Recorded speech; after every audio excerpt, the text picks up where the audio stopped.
Brother Wong, please be careful.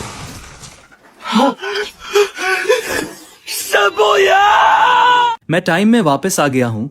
मैंने Shane बुयू के सामने ही उसका पूरा वार्डरोब खाली कर दिया। उसके चेहरे पर कोई बदलाव नहीं आया, लेकिन वो अपने दिल में अच्छी तरह जानती थी अब उसके पास मेरे बगल वाले कमरे में रहने का भी हक नहीं रहेगा। ये सोचते ही वो लगभग अपने सारे आंसू बहा चुकी थी। ओरिजिनल स्टोरी लाइन में मेरे डैड को पता चल जाता है कि शेन बुयू मुझसे प्यार करती है। फिर वो जबरदस्ती मेरी शादी उससे करवा देते हैं, लेकिन मैंने उसे कभी एक फ्रेंडली लुक तक नहीं दिया। मैरिज सर्टिफिकेट मिलने के बाद मैं उसे और भी ज्यादा नापसंद करने लगा। मैं तो उसके सामने दूसरी औरतों को भी घर ले आता था। धीरे धीरे मैंने अपनी ही कंपनी बर्बाद कर दी, लेकिन सबसे क्रिटिकल मोमेंट पर मैंने कभी नहीं सोचा था कि शेन बुयू अपनी जान जोखिम में डालकर मुझे बचाएगी। उसी पल मुझे आखिरकार एहसास हुआ। मैंने कसम खाई कि पूरी जिंदगी मैं सिर्फ उसी से प्यार करूंगा। मैं उसे दोबारा कभी पहले की तरह इतना हम्बल नहीं रहने दूंगा। खैर, मैं ये क्या कर रहा हूँ? तुमने नहीं कहा था कि तुम्हें मन लगा के पढ़ाई करनी है? जाओ पढ़ाई करो। खाली वार्डरोब को देखते हुए शेन बुयू कुछ बोलने की हिम्मत नहीं कर पाई और मैं भी उससे कुछ पूछने की हिम्मत नहीं कर पाया। वो चुपचाप वहां से चली गई। उसे ऐसे ही भेजने के बाद मैंने उसके सारे कपड़े और टॉयलेटरीज उठाकर अपने कमरे में रख दिए। मैं मन ही मन सोचने लगा, अगर आज रात उसे पता चला कि उसे मेरे साथ एक ही कमरा शेयर करना है तो क्या उसके चेहरे पर अब भी वही शांति रहेगी? कमरा ठीक करने के बाद मैं लंच बॉक्स लेकर फांग फैमिली के लिए खाना देने निकल पड़ा। ऑफिस के अंदर जाने से पहले ही मैंने फांग फू को ट्रेनिंग प्रोजेक्ट के बारे में बात करते हुए सुन लिया। मैंने तुम्हें बहुत पहले ही कहा था इसे एक्सेप्ट मत करना, लेकिन तुमने मेरी बात सुनी ही नहीं। अब देखो, हम फंड्स की कमी में फंस गए हैं। मेरे पास अभी इतनी लिक्विड कैपिटल नहीं है। क्या तुम मुझे मजबूर करना चाहते हो? ब्रदर इन लॉ, आप मुझे ऐसे छोड़ नहीं सकते। मेरी सिस्टर अब इस दुनिया में नहीं है। अब आप ही मेरे इकलौते ब्रदर इन लॉ है। अगर आपने मेरी मदद नहीं की तो क्रेडिटर्स आ जाएंगे। क्या आप मुझे इस हालत में धकेलना चाहते हैं? ये सब सुनते ही मुझे तुरंत ओरिजिनल प्लॉट याद आ गया।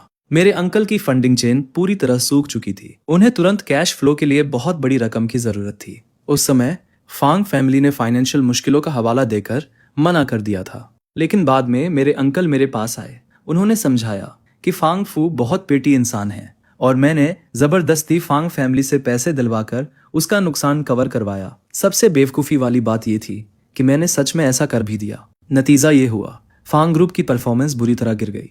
उस दौरान फांग फू बहुत ज्यादा बिजी रहने लगा, यहाँ तक कि वो कंपनी में ही गिर पड़ा।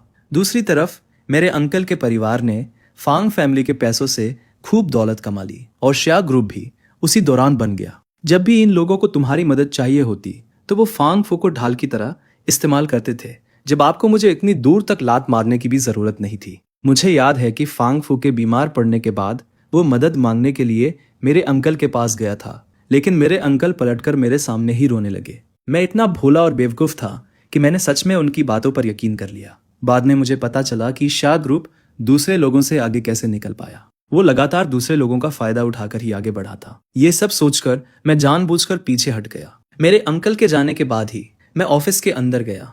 क्या बात है डैड, आप इतनी गहरी सांसें क्यों ले रहे हैं? आप अचानक मुझसे मिलने क्यों आ गए? मैं बिना किसी वजह के कभी नहीं आता। मुझे देखो, फांग फू का दिल एक पल के लिए धड़कना भूल गया। डैड, आप मुझे ऐसे क्यों देख रहे हैं? जल्दी खाना खाइए। शाओ क्यों, तुम अचानक मेरे लिए खाना क्यों लेकर आई? क्या तुम्हारे अंकल ने तुमसे कुछ कहा? क्या मेरे अंकल मुझसे मिलना चाहते हैं? मुझे नहीं पता। तो फिर उन्होंने मुझे कॉल क्यों नहीं किया? ओह अच्छा है, लेकिन सच में एक बात है, वो कोई बड़ी बात नहीं है। मुझे एक बहुत टैलेंटेड इंसान मिला है। सच कहूं तो उसे हायर न करना बहुत अफसोस की बात होगी, इसीलिए मैं खास तौर पे आपको बताने आया हूँ। अच्छा, मैं तो डर ही गया था। मुझे लगा कोई बहुत बड़ी बात है। ठीक है, फिर उसे यहाँ भेज दो। Thank you dad. बाद में आपको पता चल जाएगा कि लोगों को पहचानने में मेरी नज़र कितनी अच्छी है। अच्छा, तो बताओ शेन बुयू में आखिर क्या खराबी है? शेन बुयू हर मामले में अच्छी है। पहले मेरी ही गलती थी, अब मुझे सब साफ साफ दिखाई दे रहा है। उधर जब मैं खाना देने गया हुआ था, शेन बुयू ठंडे चेहरे के साथ व्हील चेयर पर बैठकर पूरे विला के खाली कमरों में अपना नया रहने का कमरा ढूंढ रही थी। पूरा ढूंढने के बाद भी उसे अपने कपड़े भी नहीं मिले। आखिर में वो सिर्फ अपने कमरे में वापस लौट सकती थी। उसके दिमाग में बस एक ही सवाल घूम रहा था, मैं आखिर उसे कहाँ भेजने वाला हूँ। वो यही सोच रही थी कि तभी थोड़ी देर बाद उसे बाहर एक कार के आने की आवाज सुनाई दी। इसलिए वो जल्दी से खिड़की के पास चली गई। सिर्फ एक नजर में उसने पहचान लिया कि वो मेरी कार है। वो खिड़की के सहारे खड़ी हो गई। सिर्फ मुझे एक बार और देखने के लिए। घर लौटने के बाद मैं लंच बॉक्स लेकर किचन में चला गया। रुक जाओ, मॉम को धोने दो, अपने हाथ गंदे मत करो, ये तो बस एक लंच बॉक्स है, तुम्हारे हाथ भी हाथ ही है। मैंने मुस्कुराकर मना कर दिया। मैं सोच रहा हूँ कि घर के लिए एक हाउसकीपर हायर कर लूँ ताकि उन्हें इतनी मेहनत ना करनी पड़े। मैं उन्हें ब्यूटी ट्रीटमेंट के लिए भी ले जाना चाहता हूँ। उन्हें अपना अच्छे से ख्याल रखना चाहिए। ओरिजिनल स्टोरी लाइन में मैं शेन बुयू से नफरत करता था, यहाँ तक कि उसकी मॉम भी उसे पसंद नहीं करती थी। लेकिन उसके डैड और मॉम की दोबारा शादी हुई थी, मैं उन्हें सीधे घर से बाहर नहीं निकाल सकता था। इसी वजह से मैंने उस प्रीस्टेस को भी कभी अच्छी नजर से नहीं देखा। अगर तुम आदेश दे सकती हो तो एक नौकर की तरह काम भी करो। अब पीछे मुड़कर देखता हूँ तो फांग फैमिली बिल्कुल सही थी। बचपन से बिगड़ा हुआ मैं सच में इंसान कहलाने के लायक भी नहीं था। अच्छी बात यह रही कि भगवान ने मुझे एक और मौका दे दिया। मैंने प्रीस्टेस से इन दोनों बातों के बारे में कहा। उसने बस मुस्कुराकर जवाब दिया। मैंने भी इस पर ज्यादा ध्यान नहीं दिया और कुछ नहीं कहा। लंच बॉक्स धोने के बाद मैं अपने कमरे में वापस लौट आया। फिर मैंने देवी के लिए आगे की प्लानिंग शुरू कर दी। साथ ही मुझे ये भी याद आया कि मैंने सिर्फ 3 दिन की छुट्टी ली थी। मैं जल्द ही स्कूल जाने वाला हूँ। जल्दी से अपनी टेक्स्ट बुक्स निकालो और रिव्यू करो। टाइम में वापस आने के बाद मैंने फाइनेंस सीखने का फैसला किया ताकि दोबारा किसी के स्कैम का शिकार न बनो। ओरिजिनल स्टोरी लाइन में मैं सच में बहुत बेवकूफ था। सिर्फ उसके साथ रहने के लिए मैं विदेश जाने का मौका तक छोड़ दिया। यहाँ तक कि मैंने इंफॉर्मेशन टेक्नोलॉजी भी पढ़ी। चीन लौटने के बाद मैंने लू झाओयाओ की कंपनी के लिए सॉफ्टवेयर डेवलप करने में और भी ज्यादा मेहनत की। लेकिन आखिर में उन्होंने पलटकर फांग ग्रुप के सारे पैसे हड़प लिए। काफी देर तक हिचकिचाने के बाद उसने आखिर पानी पीने का बहाना बनाकर नीचे जाने का फैसला किया। देखूं तो सही वो क्या कर रहा है। उसने अपने लिए एक गिलास पानी डाला। मैंने पूरे कमरे में नजर घुमाई, लेकिन मुझे वो कहीं दिखाई नहीं दिया। क्या वो पहले ही अपने कमरे में ऊपर जा चुका है? इतनी जल्दी कैसे? शेन बुयू को थोड़ा दुख हुआ। उसने चुपचाप पानी पी लिया और खास तौर पर गिलास भी अच्छी तरह धो दिया। तब जाकर वो धीरे धीरे और मन मारकर ऊपर चली गई। उसी समय शेन की मॉम वहां आ गई। तुम अभी भी नीचे पानी पीने क्यों आई हो? क्या मॉम तुम्हारे लिए ऊपर पानी नहीं लाई थी? शेन बुयू एक पल के लिए रुक गई। उसने व्हीलचेयर आगे बढ़ाते हुए कहा, मैं भूल गई थी। जब शेन बुयू कमरे में वापस लौटी, मेरी नजर टेबल पर रखे पानी के जग पर पड़ी। तब मुझे अपनी गलती का एहसास हुआ। मैं शर्म से सिर तक नहीं उठा पा रही थी। वो अभी तक वापस नहीं आया। तभी दरवाजे पर आवाज आई। अगले ही पल मैंने दरवाजा खोलकर अंदर कदम रखा। मैं सीधे किताबों के ढेर के पास गया और कुछ ढूंढने लगा।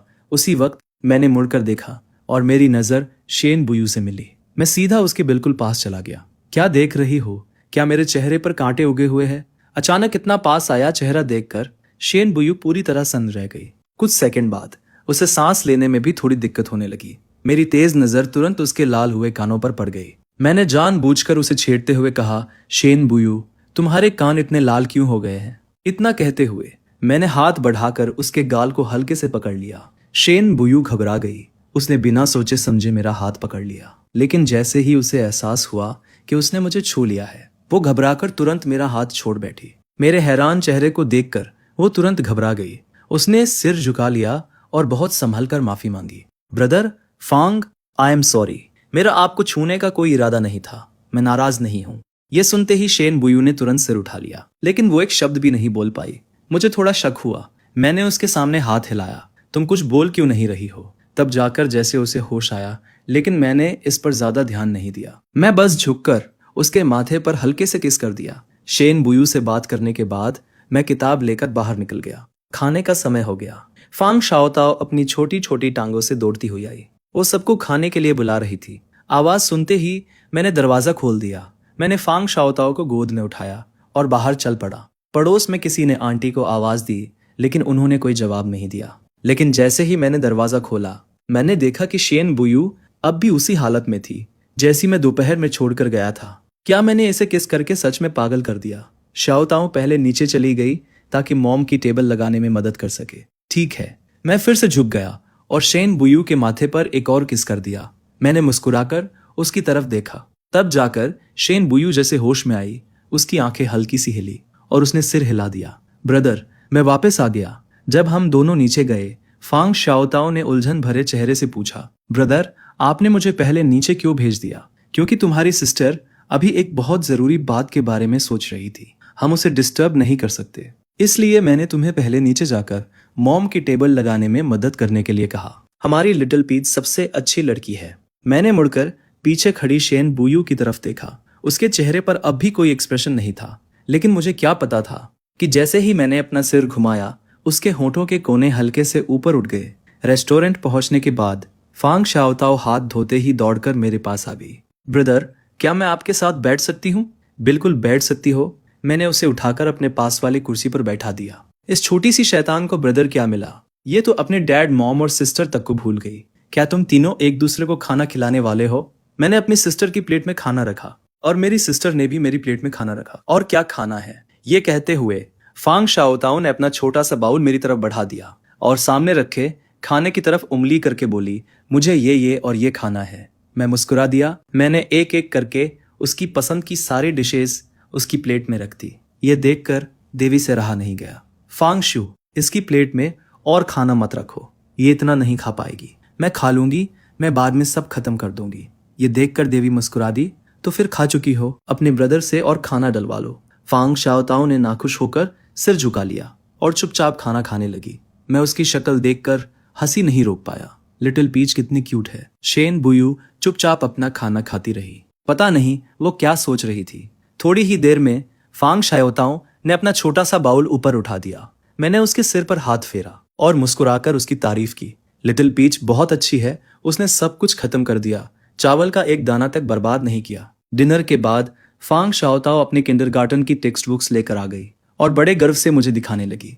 ब्रदर देखिए, मेरे टेस्ट में 100 पॉइंट्स आए हैं। वक्त बहुत जल्दी बीत गया। देखते ही देखते शाओताओ के सोने का समय हो गया। उसी समय देवी नीचे आई। शाओताओ, चलो अब जाकर बात ले लो, थोड़ी देर और खेलते हैं। नहीं, तुम्हें कल स्कूल भी जाना है। उसे कितना भी मनाया, वो मानी ही नहीं। आखिर मुझे उसे छोड़ना ही पड़ा। लेकिन किसे पता था कि फांग शाओताओ अचानक फिर से मेरी बाहों में आकर लिपट जाएगी। उसने बहुत संभल कर मेरी तरफ देखा। ब्रदर, क्या आप कल फिर से पहले जैसे हो जाएंगे? ये सुनते ही मेरी नाक में हल्की सी चुभन होने लगी। अब समझ आया कि वो पूरी शाम मुझसे चिट्ठी क्यों हुई थी। असल में उसे डर था कि कल से मैं फिर उससे पहले की तरह बात नहीं करूंगा। बिल्कुल नहीं, अब से तुम्हारा ब्रदर हमेशा तुम्हारे साथ खेलेगा। ये सुनते ही फांग शाओताओ खुशी से मुस्कुरा उठी। तब जाकर वो मन मारकर देवी के साथ ऊपर चली गई। उसके जाने के बाद मैं भी ऊपर चला गया, लेकिन पूरे समय कमरे में रुकी रही शेन बुयू के लिए। ये सब काफी मुश्किल था। उसे बिल्कुल नहीं पता था कि अब मेरा नया कमरा कौन सा है। नहाने के बाद मैं शेन बुयू के कमरे में गया, लेकिन मैंने देखा वो अकेली व्हीलचेयर पर बैठी हुई थी। उसे उस हालत में देखकर मेरे दिल में हल्का सा दर्द हुआ। मैं उसके पास गया और पीछे से उसे गले लगा लिया। ब्रदर फांग, मुझे छोड़ दीजिए। मैंने भी उसके जवाब का इंतजार नहीं किया और तुरंत उसे छोड़ दिया। फिर मैं उसे व्हीलचेयर समेत नए कमरे में ले आया। इसके बाद मैंने कहा, अब से ये तुम्हारा कमरा है। नहीं, मैं गलत था। अब से ये हम दोनों का शेयर किया हुआ कमरा होगा। शेन बुयू ने सिर झुका लिया। उसने मुझे कोई जवाब नहीं दिया। फिर वो मुड़कर बाथरूम चली गई।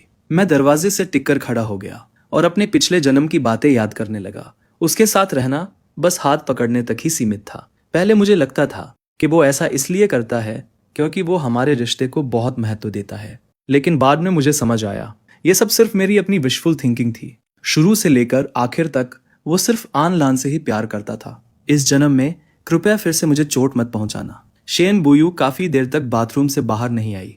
शेन बुयू, क्या तुम ठीक हो? इतनी देर क्यों लग रही है? बस अभी हो जाएगा। ज्यादा देर नहीं हुई कि बाथरूम का दरवाजा खुल गया। शेन बुयू व्हीलचेयर चलाते हुए बाहर आ गई। तुम बाल सुखाए बिना ही बाहर क्यों आ गई? शेन बुयू हकलाने लगी। उसे समझ नहीं आ रहा था कि बात कहां से शुरू करे। ये देखकर मैंने हल्की सी सांस छोड़ी और मजबूर होकर तौलिया लेने चला गया। मैंने शेन बुयू को ड्रेसिंग टेबल के सामने ला दिया और हेयर ड्रायर से उसके बाल सुखाने लगा। बाल सुखाने के बाद मैंने पहले उसे बेड के किनारे पहुंचा दिया। जब मैं नहा के वापस आया और बेड पर लेटा, तब तक शेन बुयू पहले से ही बेड पर लेटी हुई थी। बस वो मुझसे थोड़ी सी दूरी पर थी। अगली सुबह जैसे ही मेरी आंख खुली, शेन बुयू की भी अभी अभी नींद खुली थी। पता नहीं कब हम दोनों एक दूसरे से लिपट कर सो गए थे। तुम कब जागी? अभी थोड़ी देर पहले। शेन बुयू का जवाब हमेशा की तरह बहुत छोटा था। वो वैसे भी ज्यादा बातें करने वाले इंसान नहीं थी। मुझे उसे छेड़ने का मन हुआ। मैं थोड़ा उसके करीब झुका और धीरे से उसके गाल को छू लिया। मैंने देखा उसके कानों के सिरे फिर से हल्के लाल हो गए थे। ये देखकर मैं अपनी हंसी नहीं रोक पाया। थोड़ी देर बाद तैयार होने के बाद मैं शेन बुयू को व्हील चेयर पर नीचे ले आया। उस समय सब लोग अभी नाश्ता करना शुरू ही कर रहे थे। मुझे देखते ही फांग शाओताओ खुशी से उछल पड़ी। ब्रदर, इधर आकर बैठिए। मैं मुस्कुराते हुए शेन बुयू को वहां तक ले दिया और शाओताओ के बगल में बैठ गया। जब लगभग नाश्ता खत्म होने वाला था तभी फांग शाओताओ अचानक बोली, ब्रदर, अगर आपका और सिस्टर का डिवोर्स हो गया तो आप मुझसे शादी कर लेना। ये सुनते ही मैं पूरी तरह चौंक गया। ये कैसी अजीब बात है। मिस्टर फांग दूध पीते पीते खांस पड़े, लेकिन मैंने ध्यान नहीं दिया कि उसी समय शेन बुयू चुपके से मेरी तरफ देख रही थी और उसके होठों पर हल्की सी मुस्कान आ गई थी। फांग फू ने तुरंत फांग शाओताओ की बात बीच में काट दी। ठीक है, अब खाना खाओ, बाद में स्कूल के लिए लेट मत हो जाना। फांग शाओताओ ने नाखुश होकर होठ फुला लिए। मैं मुस्कुराया और उसके सिर पर हल्के से हाथ फेरा। थोड़ी देर में तुम्हारा ब्रदर खुद तुम्हें स्कूल छोड़ने जाएगा। फांग शाओताओ तुरंत फिर से खुश हो गई। हाँ, बहुत बढ़िया। अपनी छोटी सिस्टर को स्कूल छोड़ने के बाद मैं घर वापस आया और देवी को ब्यूटी ट्रीटमेंट के लिए बाहर ले गया। शुरुआत में देवी ने इस बात को गंभीरता से नहीं लिया। मैं लगभग जबरदस्ती उन्हें बाहर लेकर गया। कैसा लग रहा है ना? मैंने आपके लिए मेंबरशिप कार्ड भी बनवा दिया है। उसमें पैसे भी टॉप अप कर दिए हैं। जब भी समय मिले मेंटेनेंस के लिए आती रहिएगा। मेरे पैसे बर्बाद मत करो। मॉम अब बूढ़ी हो गई है, इन सब चीजों की कोई जरूरत नहीं है। आंटी ने ऐसा कहा, लेकिन उनके चेहरे पर खुशी साफ दिखाई दे रही थी। उसके बाद मैं शेन की मॉम का इंतजार करने के लिए एक मसाज चेयर पर बैठ गया। मेरा मूड और भी अच्छा हो गया। दोबारा जन्म लेना कितना अच्छा होता है। इस बार मैं अपनी जिंदगी पूरी तरह एंजॉय करूंगा। कचरे जैसे लोगों से दूर रहूंगा और अपने परिवार की रक्षा करूंगा। उधर आन लान मिल्क टी शॉप में एक लड़की को बहला फुसलाकर अपने पक्ष में कर रही थी। तुम मेरे परिवार की हालत जानती हो। मेरे डैड की कंपनी पूरी तरह मेरे अंकल पर निर्भर है। फांग शिउ तुम्हें बहुत पसंद करता है। क्या तुम मेरी मदद करके उससे छुटकारा दिला सकती हो? अगर वो नाराज हो गया और मेरे अंकल से शिकायत कर दी तो मेरे डैड का बिजनेस चल ही नहीं पाएगा। आन लान लगातार मेरी बुराई करती रही। उसने खुद को एक मासूम और सताई हुई लड़की की तरह दिखाया। उसकी बातें सुनकर लू झाओयाओ के मन में उसे बचाने की इच्छा और भी बढ़ गई और मेरे लिए उसके दिल में सिर्फ नफरत बची। उसने दर्द भरे चेहरे के साथ आन लान का हाथ पकड़ लिया। ठीक है, मैं तुम्हारी उससे एक बार और मुलाकात करवा दूंगा, लेकिन मैं उसे कभी एक्सेप्ट नहीं करूंगा। तुम जानती हो मेरे दिल में सिर्फ तुम हो। आन लान ने खुश होने का नाटक किया। झाओयाओ, थैंक यू। इसके बाद दोनों ने थोड़ा और दिखावा किया। फिर उसने लू झाओयाओ के फोन से फांग शू को एक मैसेज भेजा। फांग शू, शनिवार को मिलते हैं। उधर मैं किचन में सबकी मदद कर रहा था और अपना फोन लिविंग रूम की कॉफी टेबल पर रख दिया था। उसी समय मेरे फोन की रिंग बजी। स्क्रीन जल उठी। शेन बुयू ने यूं ही एक नजर डाली और लू झाओयाओ का मैसेज देख लिया। उसका चेहरा तुरंत उतर गया। मैं आंटी की टेबल लगाने में मदद कर रहा था। फिर मैं लिविंग रूम में आया और शेन बुयू को खाने के लिए बुलाया। मैं उसे व्हीलचेयर से ले जाने ही वाला था, लेकिन उसने मुझे मना कर दिया। मुझे मत धक्का दीजिए, मैं खुद चला जाऊंगी। ये सुनकर मुझे लगा शायद उसका सेल्फ रिस्पेक्ट जाग गया, इसलिए मैंने जोर नहीं दिया। लेकिन मैं चुपचाप उसके पीछे पीछे डाइनिंग टेबल तक गया। आंटी खुशी खुशी मेरे बनाए हुए खाने की तारीफ करने लगी। ये पहली बार है कि इसने खाना बनाया है। मैंने उम्मीद भरी नजरों से शेन बुयू की तरफ देखा। आखिर ये मेरा पहला मौका था। हालांकि उसकी मॉम ने मुझे गाइड किया था, लेकिन शायद स्वाद इतना अच्छा न हो। अगर अच्छा न लगे तो जबरदस्ती मत खाना। शेन बुयू ने कुछ नहीं कहा। उसने बस चॉपस्टिक्स उठाई और एक निवाला खाया। मैंने उसकी आंखों में आया बदलाव साफ देख लिया, जिसे वो छिपा नहीं पा रही थी।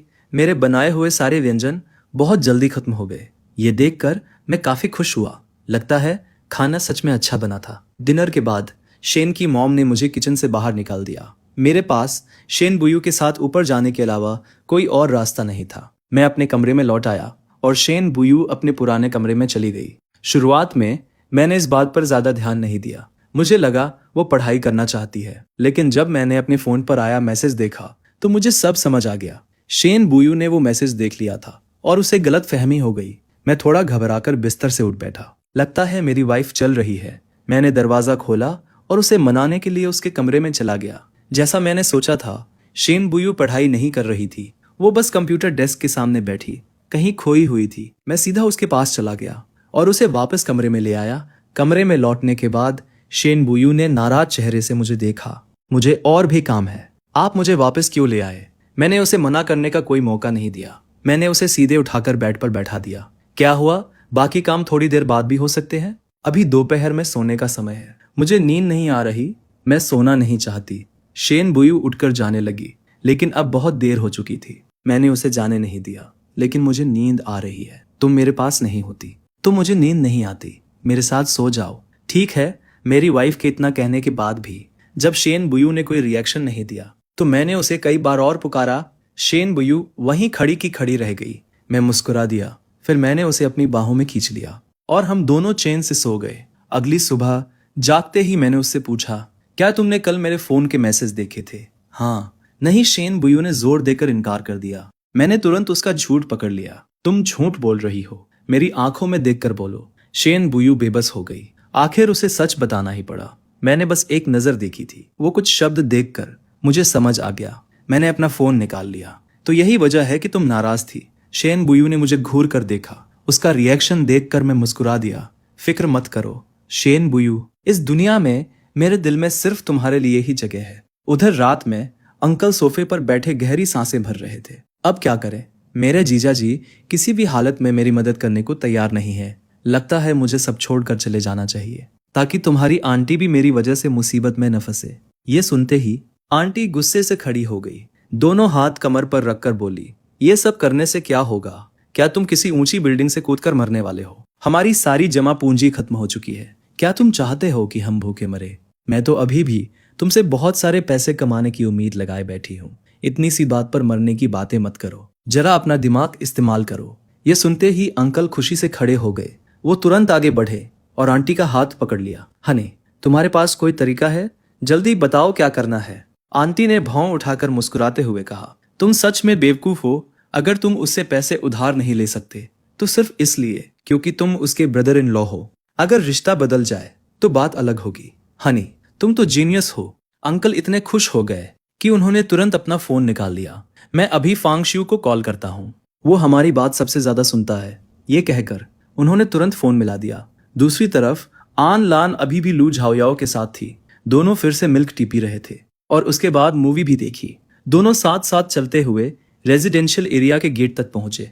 लू झाओयाओ ने मुड़कर, आन लान, आज मेरे साथ मूवी देखने के लिए थैंक यू। आन लान ने उसकी तरफ बड़े प्यार से देखा। मुझे भी वो मूवी बहुत पसंद आई, लेकिन उसका एंडिंग मुझे पूरी तरह पसंद नहीं आया। मेल प्रोटैगनिस्ट आखिर में अपना पहला प्यार खो बैठा। सच में बहुत अफसोस की बात है। लू झाओयाओ ने भी अफसोस से सिर हिलाया। सच में बहुत अफसोस हुआ। कितनी दुख की बात है। अगर मैं कभी किसी रिलेशनशिप में हुआ तो शुरुआत से आखिर तक मैं सिर्फ तुम्हारे साथ ही रहूंगा। यह सुनकर आन लान ने लू झाओयाओ की तरफ हल्की सी मुस्कान दी। लू झाओयाओ, अब तुम्हें वापस जाना चाहिए। लू झाओयाओ ने सिर हिलाया, फिर धड़कते दिल और खुशी से भरे चेहरे के साथ वहां से चला गया। उसे जाते हुए देखकर आन लान के चेहरे की मुस्कान तुरंत गायब हो गई। उसका चेहरा ठंडा पड़ गया। बस कुछ और दिन सब्र करना है। जब फांग शियू और लू झाओयाओ विदेश चले जाएंगे तब शेन बुयू सिर्फ मेरी होगी। उधर बेडरूम में शेन बुयू ने पीछे से मुझे गले लगा लिया। उसके चेहरे पर शिकायत साफ दिखाई दे रही थी। आप मुझे सोते वक्त अपनी बाहों में क्यों नहीं लेते? मैं ये कैसे कहता कि मैं डर गया था। दोपहर में जिसे मैंने छेड़ने की सोची थी, आखिर में वही मुझे छेड़कर कंफ्यूज कर गई। ब्रदर फांग, शेन बुयू ने पीछे से बड़ी बेचारगी से मुझे पुकारा। तभी मुझे एहसास हुआ कि शेन बुयू शुरू से ही नाटक कर रही थी, लेकिन उसकी आवाज सुनते ही मेरा दिल फिर भी पिघल गया। पिछले जन्म में उसने मेरे लिए जो कुछ भी चुपचाप किया था, उसे याद करके मुझे उसके लिए और भी बुरा महसूस होने लगा। मैं सिर्फ सोच ही सकता था कि उस समय वो कितनी निराश रही होगी। अब समझ आया कि बाद में उसकी टांगों की हालत और क्यों बिगड़ गई थी। उसने इलाज छोड़ दिया था, लेकिन अब पीछे मुड़कर देखता हूँ तो लगता है उसने सिर्फ इलाज ही नहीं छोड़ा था, उसने तो सब कुछ छोड़ दिया था। ये सोचते ही मैं खुद को रोक नहीं पाया। मैं मुड़ा और शेन बुयू को कसकर गले लगा लिया। शेन बुयू, भविष्य में चाहे कुछ भी हो, तुम कभी अपनी जिंदगी से हार मत मानना। मैं चाहता हूँ कि तुम अच्छी तरह जियो। मुझसे वादा करो, ठीक है? लेकिन शेन बुयू के चेहरे पर जरा भी बदलाव नहीं आया। तो मुझे किस कीजिए, मैं मान जाऊंगी। मैंने इस बात पर ज्यादा ध्यान नहीं दिया। शेन बुयू का एक्सप्रेशन अब भी वैसा ही था। मैं बिना किसी हिचकिचाहट के उसके पास गया और उसे गले लगा लिया। वो हल्का सा चौंक गई, फिर धीरे धीरे वो मेरे और करीब आ गई। मैं भी चुपचाप उसके साथ लगा रहा। कुछ देर बाद शेन बुयू ने मेरे कान के पास आकर धीरे से कहा, फांग शियू, मुझे छोड़कर मत जाना, वरना मैं पागल हो जाऊंगी। फिर पता नहीं मैं क्या कर बैठूं। ये सुनकर मैं एक पल के लिए चौंक गया। तभी मुझे एहसास हुआ कि शेन बुयू ये बात पूरी गंभीरता से कह रही थी। वो सच में कोई पागलपन भरा कदम उठा सकती थी। ये सोचते ही मेरे शरीर में अनजाने में एक सिहरन दौड़ गई, लेकिन अगले ही पल मुझे अपने उस रिएक्शन पर पछतावा हुआ। मेरी वही अनजानी हरकत गलत समय पर हो गई थी। शेन बुयू जरूर इसका गलत मतलब निकाल लेगी। मैंने तुरंत उसे फिर से कसकर गले लगा लिया ताकि उसकी सारी गलतफहमियां दूर हो जाएं। शेन बुयू, हम हमेशा साथ रहेंगे। ये सुनकर शेन बुयू की आंखों में हल्की सी हलचल हुई। उसने धीरे से सिर हिला दिया। ठीक है, आज जो तुमने कहा है उसे हमेशा याद रखना। उस वक्त मुझे बिल्कुल अंदाजा नहीं था कि शेन बुयू आखिर क्या सोच रही थी। अगली सुबह तैयार होकर मैं नीचे आया। मुझे देखते ही फांग शाओताओ ने चिंता से पूछा, ब्रदर, आपके होंठ को क्या हुआ? मैंने तुरंत अपना मुंह ढक लिया और बड़ी मुश्किल से समझाया, कुछ नहीं, गलती से मेरे होंठ पर कट लग गया। आई एम सॉरी, आज मुझे स्कूल जाना है, इसलिए मैं आज शाओताओ को किंडरगार्टन छोड़ने नहीं जा पाऊंगा। फांग शाओताओ ने समझदारी से सिर हिला दिया। कोई बात नहीं, जब बाद में ब्रदर के पास समय होगा तब मुझे फिर स्कूल छोड़ देना। उसी समय शेन बुयू हमेशा की तरह चुपचाप व्हीलचेयर चलाते हुए नीचे आ गई, लेकिन फांग शाओताओ की तेज नजर ने तुरंत कुछ अजीब देख लिया। हम सिस्टर, आपकी गर्दन को क्या हुआ? ये सुनते ही मैं एक पल के लिए बिल्कुल चुप रह गया और फिर अचानक खांसने लगा। खांसी खांसी खांसी। मेरी सिस्टर भी ना सबसे चौंका देने वाली बातें इतनी आसानी से बोल देती है। उधर खाना खा रहे फांग फू ने भी ये सुनते ही शेन बुयू की गर्दन की तरफ देखा और फिर वो भी अजीब सी झिझक के साथ खांसने लगे। फांग शाओताओ की नजर शक भरी निगाहों से मेरे और शेन बुयू के बीच घूमने लगी। तभी मैंने उसे जोर से कहते सुना, ओह सिस्टर, आपकी और ब्रदर की लड़ाई हुई है। उसकी बात सुनकर मैं एक बार फिर बिल्कुल चुप रह गया। वैसे तो ये कोई बड़ी बात भी नहीं थी, लेकिन मेरी सिस्टर के ऐसा कहने के बाद अब तो लोग और भी ज्यादा गलत सोचने लगेंगे। उस पल मुझे इतनी शर्म आई कि मैंने जल्दी जल्दी खाना खाना शुरू कर दिया। मैं बस जितनी जल्दी हो सके टेबल से उठना चाहता था। शेन बुयू पूरे समय चुप रही। उसके चेहरे पर न शर्म थी और ना ही कोई घबराहट। जल्दी से खाना खत्म करने के बाद मैं तुरंत ऊपर गया, अपनी किताब उठाई और घर से निकल गया। जब फांग फू ऑफिस जाने वाले थे तभी शेन बुयू ने उन्हें रोक लिया। डैड, मैं और फांग शू बाहर शिफ्ट होना चाहते हैं। जब तुमने घर भी खरीद लिया है तो लगता है तुम दोनों ने सब सोच समझकर फैसला किया है। ठीक है, फिर तुम लोग शिफ्ट हो जाओ, लेकिन जब भी समय मिले घर वापस आते रहना। मैं और तुम्हारी मॉम तुम दोनों का इंतजार करेंगे। शेन बुयू ने फिर से सिर हिलाया। थैंक यू डैड, मैं और फांग शू अक्सर आप सबसे मिलने वापस आया करेंगे। फांग फू शेन बुयू के सच्चे चेहरे को देखते रहे। कुछ देर चुप रहने के बाद बोले, मैंने फांग शू को बहुत बिगाड़ दिया है, तुम्हें बहुत तकलीफ हुई होगी। उसके साथ थोड़ा धैर्य रखना। डैड, आप चिंता मत कीजिए, मैं उसका अच्छे से ख्याल रखूंगी। शेन बुयू की बात सुनकर फांग फू मुस्कुरा दिए और अपने कमरे में लौट गए। उन्हें पूरा भरोसा था कि शेन बुयू अपना वादा जरूर निभाएगी। उधर स्कूल में मैंने बनावटी मुस्कान के साथ अपने अंकल का कॉल उठाया। फांग शू, क्या कर रहे हो? बहुत दिनों से तुम अपने अंकल के घर नहीं आए। क्या तुम्हें अपने अंकल और आंटी की याद नहीं आती? ये सुनकर मैं मन ही मन ठंडी हंसी हंस पड़ा, लेकिन मैंने मुंह से मना नहीं किया। मैं अभी स्कूल में हूँ, आज मेरी क्लास है। आज रात मैं डिनर के लिए अंकल के घर आ जाऊंगा। ठीक है, तो तुम अच्छी तरह पढ़ाई करो, तुम्हारा अंकल तुम्हें और परेशान नहीं करेगा। कॉल कटते ही मेरे चेहरे का एक्सप्रेशन ठंडा पड़ गया।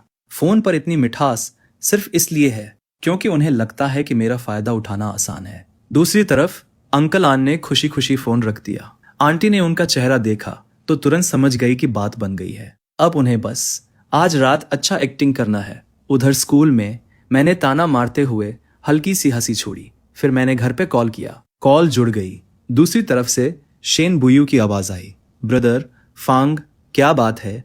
मैं थोड़ा हैरान हुआ। मैंने कुछ नहीं पूछा। फिर भी शेन बुयू को पता चल गया था कि कॉल मेरी ही है, लेकिन मैंने इस बात पर ज्यादा ध्यान नहीं दिया। मॉम से कह देना कि आज रात मैं घर पर डिनर नहीं करूंगा। लेकिन जैसे ही मैंने ये कहा, फोन के दूसरी तरफ पूरी तरह सन्नाटा छा गया। मैंने भौहें सिकोड़ ली। शेन बुयू, तुमने सुना? तब शेन बुयू ने बस धीरे से हम कहा और फोन काट दिया। मैंने उलझन में अपना सिर खुजलाया। उसी समय आंटी किचन से बाहर आई। क्या फांग शू का फोन था? उसने क्या कहा? शेन बुयू ने शांत आवाज में जवाब दिया। फांग शू का फोन स्कूल की बात के लिए था। उसने व्हीलचेयर चलाते हुए ऊपर का रुख किया, फिर वो सीधे कोड की दुनिया में डूब गया। जल्द ही उसने एक मिनी प्रोग्राम बना लिया जो फांग शू की लोकेशन ट्रैक कर सकता था। उसने कंप्यूटर स्क्रीन की तरफ देखा। उसके होठों पर हल्की सी मुस्कान आ गई। फांगशु, तुम्हारा गेम अब शुरू होने वाला है। उधर क्लासरूम में मुझे बिना किसी वजह के अचानक छींक आ गई। क्या मुझे सर्दी हो गई? मेरे बगल में बैठी लड़की ने मुझे एक पैकेट टिश्यू दे दिया। मैं मुस्कुराया और उसे थैंक यू कहा, लेकिन अचानक वो मुझे कुछ जानी पहचानी लगी। फिर भी मुझे उसका नाम याद नहीं आया, लेकिन मैंने कभी नहीं सोचा था कि इसी पल किसी बुरी नीयत वाले इंसान ने हमारी ये तस्वीर स्कूल वॉल पर पोस्ट कर दी और ये मामला बहुत जल्दी फैल गया। लेकिन जिस इंसान का नाम इसमें था, यानी मुझे इस बात की जरा भी खबर नहीं थी। उधर घर पर शेन बुयू चुपचाप स्कूल की कैंपस वॉल देख रही थी। तभी उसकी नजर उस फोटो पर पड़ी। फोटो में मेरी मुस्कान उसे बेहद खटक रही थी। उसने तुरंत उस लड़की की सारी जानकारी निकाल ली। वो एक गरीब परिवार की लड़की थी जिसने अपनी मेहनत से अच्छे यूनिवर्सिटी में एडमिशन लिया था, और उसके घर पर एक बीमार माँ भी थी जो बिस्तर से उठ नहीं सकती थी। शेन बुयू की आंखें ठंडी हो गई। उसे लगा शायद ये लड़की जानबूझकर मेरे करीब आई है। उधर मैं अंकल के घर जाते हुए अचानक उस लड़की को पहचान गया। बाद में वो लू झाओयाओ की मदद करने वाली थी और उसी की सिस्टर सारे पैसे और कीमती सामान लेकर भाग गई थी। पिछले जन्म में मैं उस अकाउंटेंट से मिला था। उसके हाथ में अपनी सिस्टर की फोटो थी। वो बार बार कह रहा था कि मैं ही कातिल हूं। उसने मुझ पर यह इल्जाम भी लगाया कि फांग फैमिली के बड़े बेटे होने का फायदा उठाकर मैंने उसकी सिस्टर को बदनाम किया। अफवाहों का दबाव उसकी सिस्टर सह नहीं पाई और आखिर में उसने बिल्डिंग से कूदकर अपनी जान दे दी। मैंने जोर से ब्रेक लगा दिए और तुरंत अपना फोन निकाल लिया। लगता है उसकी सिस्टर की मौत का समय यही था, लेकिन मुझे इस बारे में सच में कुछ भी नहीं पता था। जब मैंने पोस्ट देखी तो मैं हैरान रह गया। किसी ने स्कूल वॉल पर मेरे बारे में अफवाह फैला दी थी और कमेंट्स में ऐसा दिखाया जा रहा था जैसे ये सब मैंने ही प्लान किया हो। एक नज़र में ही मुझे समझ आ गया कि कोई जानबूझकर मुझे निशाना बना रहा है। वो मेरे नाम का इस्तेमाल करके उस लड़की को बर्बाद करना चाहता था। सबसे गुस्से वाली बात यह थी कि बाद में जब उस लड़की की मौत हुई तो लोगों ने उसे उकसाने का पूरा इल्जाम मेरे सिर पर डाल दिया और यही वजह बनी कि उसका भाई बाद में मुझसे बदला लेने आया। ये सब देखते ही मैं एक पल भी शांत नहीं बैठ पाया। मैंने तुरंत पास का एक इंटरनेट कैफे ढूंढा और पोस्ट सफलतापूर्वक डिलीट कर दी। उधर घर पर शेन बुयू ने देखा कि वो पोस्ट गायब हो गई है। उसे तुरंत समझ आ गया कि किसी ने कैंपस नेटवर्क हैक करके पोस्ट डिलीट की है, लेकिन ये उसके लिए बच्चों का खेल था। उसने कुछ ही सेकंड में वो पोस्ट फिर से स्कूल वॉल पर वापस डाल दी। उधर मैं कंप्यूटर बंद करके इंटरनेट कैफे से निकलने ही वाला था, लेकिन वो पोस्ट अचानक फिर से दिखाई दे गई। मैं तुरंत वापस बैठ गया और फिर से काम शुरू कर दिया, लेकिन हर बार दूसरा इंसान मुझसे एक कदम आगे निकल जाता। मैं गुस्से से भर गया। मैंने इतने साल कंप्यूटर सीखा, फिर भी मैं एक अनजान इंसान से हार गया। लग रहा था कि सामने वाला जानबूझकर मेरा विरोध कर रहा है और उसकी स्किल मुझसे भी बेहतर थी। तभी मुझे एहसास हुआ कि इस बार मेरा सामना किसी बहुत ताकतवर प्रतिद्वंदी से हुआ। शेन बुयू, क्या तुम अभी बिजी हो? क्या तुम मेरी एक मदद कर सकती हो? मैं किसी काम में बिजी नहीं हूँ। क्या तुम मेरे लिए ये पोस्ट डिलीट कर सकती हो? मैं घर पहुंचकर तुम्हें भेज दूंगा। मैं तुम्हारे लिए डेजर्ट खरीदूंगा। क्या तुम मुझे सिर्फ डेजर्ट देकर रिश्वत देना चाहते हो? मैं जल्दी वापस आ जाऊंगा। और तुम्हें क्या खाना है? तुम कहाँ जा रहे हो? मैंने ज्यादा नहीं सोचा और सच सच जवाब दे दिया। मैंने कहा कि मैं अपने अंकल के घर जा रहा हूँ। फोन कटते ही मैंने तुरंत वो पोस्ट शेन बुयू को भेज दी। इंटरनेट कैफे से निकलने के बाद मैं गाड़ी चलाकर सीधे अपने अंकल के घर पहुंचा। उधर पोस्ट खोलने के बाद ही शेन बुयू को पता चला कि यही वही पोस्ट थी जिसे लेकर सामने वाला और वो लगातार भिड़ रहे थे। ये बात उसे बहुत हैरान कर गई। लगता है अब सच का पता तभी चलेगा जब फांगशु वापस आएगा। फांगशु, तुम आ गए। तुम्हारी आंटी तुम्हें बहुत मिस कर रही थी। लगभग 1 हफ्ता हो गया तुमसे मिले हुए। जरा अपना चेहरा तो देखो, कितना दुबला हो गया है। मैं मन ही मन ठंडी हंसी हंस पड़ा। हाँ बिल्कुल, उस औरत की कुकिंग मेरी आंटी की कुकिंग के सामने कुछ भी नहीं है। मेरी आंटी की कुकिंग आज भी सबसे अच्छी है। तो फिर आज थोड़ा ज्यादा खाना। मैंने सोचा था कम से कम आज एक अच्छा खाना तो मिलेगा, लेकिन टेबल पर नजर पड़ते ही मैंने देखा कि वहां सिर्फ हरी सब्जियां थी और वो भी सड़ी हुई पत्तियां। लगता है आज ये लोग गरीबी का पूरा ड्रामा करने वाले हैं। फांगशु, माफ करना, तुम्हें हमारा ये हाल देखकर हंसी आ रही होगी। यह सब तुम्हारे अंकल के निकम्मेपन की वजह से हुआ है। हाल ही में उन्होंने जिस प्रोजेक्ट में इन्वेस्ट किया था उसका कैश फ्लो टूट गया। घर के सारे पैसे कर्ज चुकाने में चले गए। अब घर में बस यही सब्जियां बची है खाने के लिए। इन्हें देखकर घिन मत करना। आओ अपनी आंटी के हाथ का खाना खाओ। ये कहते हुए आंटी लगातार मेरी प्लेट में खाना परोसती जा रही थी। मैंने अपना चावल वाला बाउल आगे कर दिया। आंटी, आप और अंकल ने आखिर किस प्रोजेक्ट में इन्वेस्ट किया था? इतना बड़ा नुकसान कैसे हो गया? अब आगे क्या करेंगे? आहा, और क्या कर सकते हैं? चाहे कुछ भी हो, जिंदा तो रहना ही पड़ेगा। लेकिन सबसे बड़ी मुसीबत यह है कि तुम्हारे अंकल और मेरी सारी बचत मिलाकर भी ये रकम पूरी नहीं हो रही। आगे कर्ज वसूलने वाले लोग जरूर आएंगे। हम तो ये घर बेचने की भी सोच रहे हैं। जितना मिल जाए उतना ही सही। इसके बाद तुम हमें और अपने अंकल को ढूंढने मत आना, ताकि कर्ज वसूलने वाले तुम्हें भी निशाना न बनाए। बोलते बोलते आंटी और भी ज्यादा भावुक हो गई। तभी अंकल तुरंत आगे बढ़े और उन्हें गले लगा लिया। मत रो, मैं किसी भी कीमत पर तुम्हें और अपने बेटे को इसमें नहीं फंसने दूंगा। मैं ही यहाँ से चला जाता हूँ। जब मैं नहीं रहूंगा तो ये कर्ज भी मेरे साथ खत्म हो जाएगा। फिर कोई भी तुम लोगों के पीछे नहीं आएगा। तुम बस अपने बेटे के साथ अच्छी जिंदगी जीना। ये कहते हुए अंकल बालकनी की तरफ चल पड़े। अंकल, कृपया ऐसा कोई बेवकूफी वाला कदम मत उठाइए। जरूरत पड़ी तो हम सब मिलकर ये कर्ज चुका देंगे। मैं डाइनिंग टेबल पर बैठा उन दोनों की एक्टिंग देखता रहा और मन ही मन उनका मजाक उड़ा रहा था। वाह, क्या कमाल की जुगलबंदी है। लगता है इसकी तो पहले से पूरी रिहर्सल की गई है। ठीक है, अगर ये लोग एक्टिंग करेंगे तो मैं भी कर लेता हूँ। मैं तुरंत आगे बढ़ा और अंकल का हाथ पकड़ लिया। अंकल, कृपया कोई गलत कदम मत उठाइए। आखिर अभी कितने पैसों की जरूरत है? जल्दी बताइए। रिश्तेदारों और दोस्तों से उधार लेकर फिलहाल काम चला लीजिए। क्या आपने मेरे डैड से भी पैसे मांगे थे? ये सुनते ही अंकल ने गहरी सांस भरी। तुम्हारे डैड के पास मैं गया था, लेकिन उन्होंने कहा कि कंपनी को भी कैश फ्लो की जरूरत है। उनके पास एक्स्ट्रा पैसे नहीं है। इतना सुनते ही मुझे उनसे सारी जानकारी निकलवा लेने में कामयाबी मिल गई। ये लोग मुझसे जितने पैसे ठगना चाहते थे, उसे सुनकर मैं अंदर से दंग रह गया। ये तो हद ही हो गई। मैं पहले कितना बेवकूफ था। मुझे लगा था बस कुछ करोड़ का लोन होगा, लेकिन मैंने कभी नहीं सोचा था कि रकम इतनी ज्यादा निकलेगी। अब समझ आया कि फांग फैमिली कंपनी के सारे प्रॉफिटेबल प्रोजेक्ट्स बेचने पर क्यों तुली हुई थी। मेरे होठों पर हल्की सी मुस्कान आ गई। चूंकि इन लोगों के पास पैसों की इतनी कमी है, तो फिर देखते हैं तुम लोग आखिर कितना खर्च करने को तैयार हो। आंटी, मेरा एक दोस्त है। वो सेकेंड हैंड लग्जरी गुड्स खरीदने और बेचने का काम करता है। आपने पहले जो भी चीजें खरीदी थी उन्हें बेच देते हैं। शायद इससे कुछ और पैसे इकट्ठे हो जाए। कम से कम आप लोगों का खाना तो थोड़ा अच्छा हो जाएगा। आंटी ने अजीब सी हंसी हंसी। फांग शिव, मेरी चीजों की कोई खास कीमत नहीं है। मुझे लगता है ये रहने ही दो। नहीं आंटी, आप चिंता मत कीजिए। वो मेरा दोस्त है। वो मुझे कभी चीट नहीं करेगा। आपकी चीजों की अच्छी कीमत जरूर मिलेगी। मैंने पहले आप और मेरे कजिन के लिए जो चीजें खरीदी थी, उनकी कीमत ही कई लाख युआन थी। बेचने पर उनसे अभी भी अच्छे पैसे मिल जाएंगे। जरा अपनी और अंकल की हालत तो देखिए। इतना खराब खाना खाकर अपनी सेहत मत बिगाड़िए। वो चीजें बेच देंगे तो कम से कम आप लोग ढंग का खाना तो खा पाएंगे।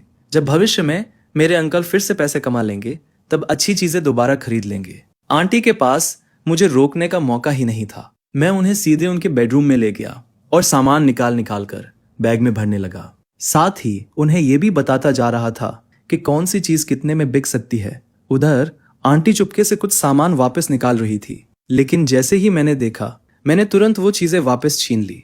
आंटी, अभी सबसे मुश्किल समय चल रहा है। हमें सबको मिलकर मेहनत करनी होगी। मुझे नहीं पता मेरे डैड कितने पैसे निकाल पाएंगे। मैं भी अपनी तरफ से पूरी कोशिश करके पैसे उधार लाऊंगा और मैं अपनी कीमती चीजें भी बेच दूंगा। आइए हम सब मिलकर अंकल को इस मुश्किल वक्त से निकालते हैं। मेरी बात सुनकर आंटी मन ही मन मुझे कोसने लगी, लेकिन आखिर में उन्होंने मजबूरी में वो बैग उठा लिया।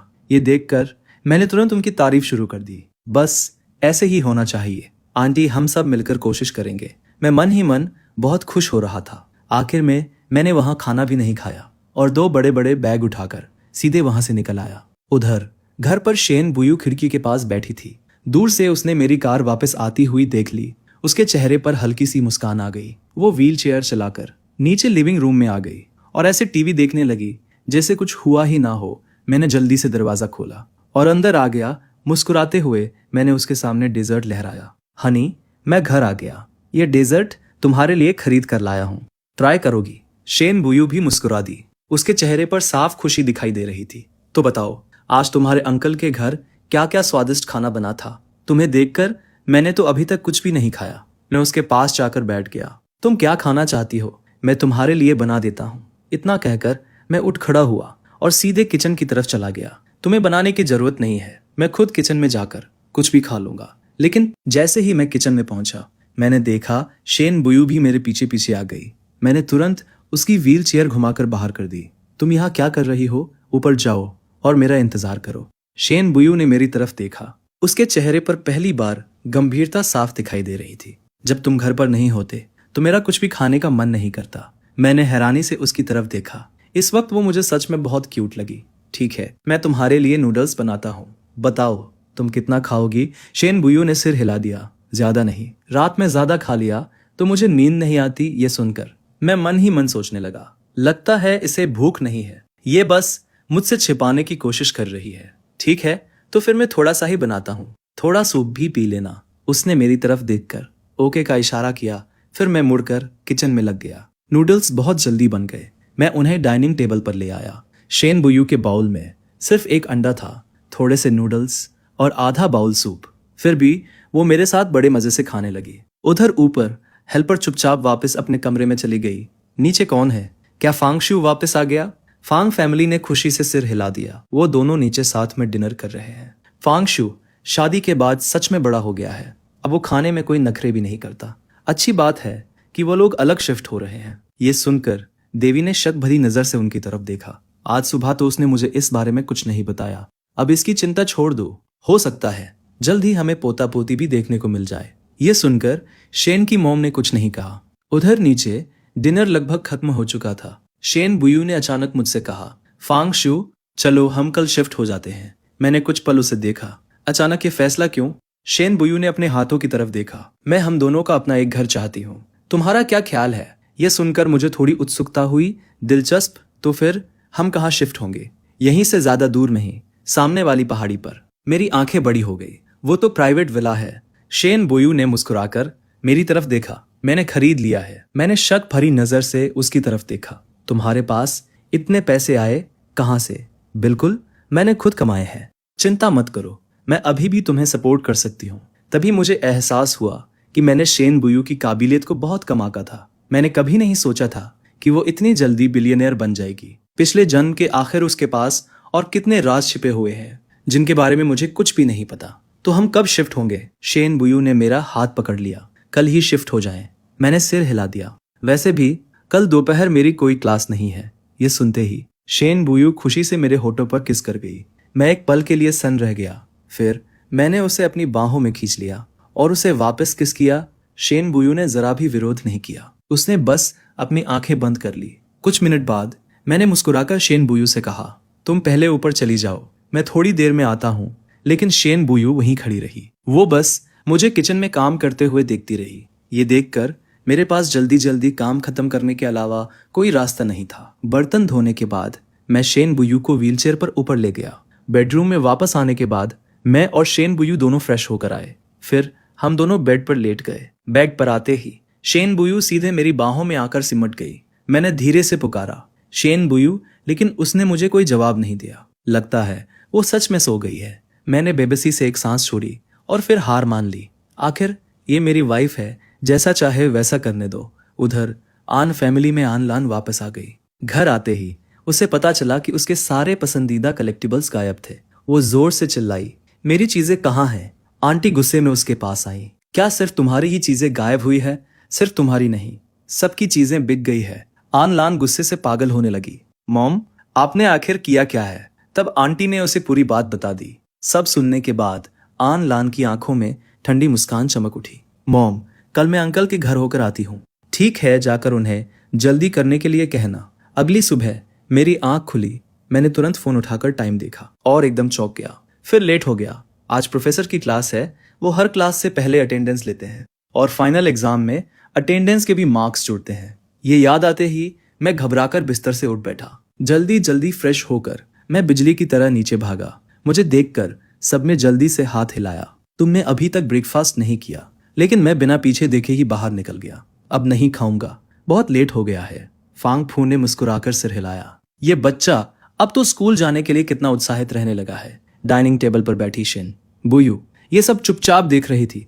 उसके दिल में अचानक खुशी की लहर दौड़ गई। क्या इसका मतलब अब वो विदेश नहीं जाएगा? ब्रेकफास्ट के बाद शेन बुयू अपने कमरे में लौट गई और अपना काम करने लगी। उसने मेरे स्कूल की सर्विलांस फुटेज निकाल ली। उधर स्कूल में मैं घंटी बजने से ठीक पहले क्लासरूम में घुसने में कामयाब हो गया, लेकिन तभी मुझे याद आया कि अगली क्लास की टेक्स्ट बुक तो मैं घर पर ही भूल आया हूँ।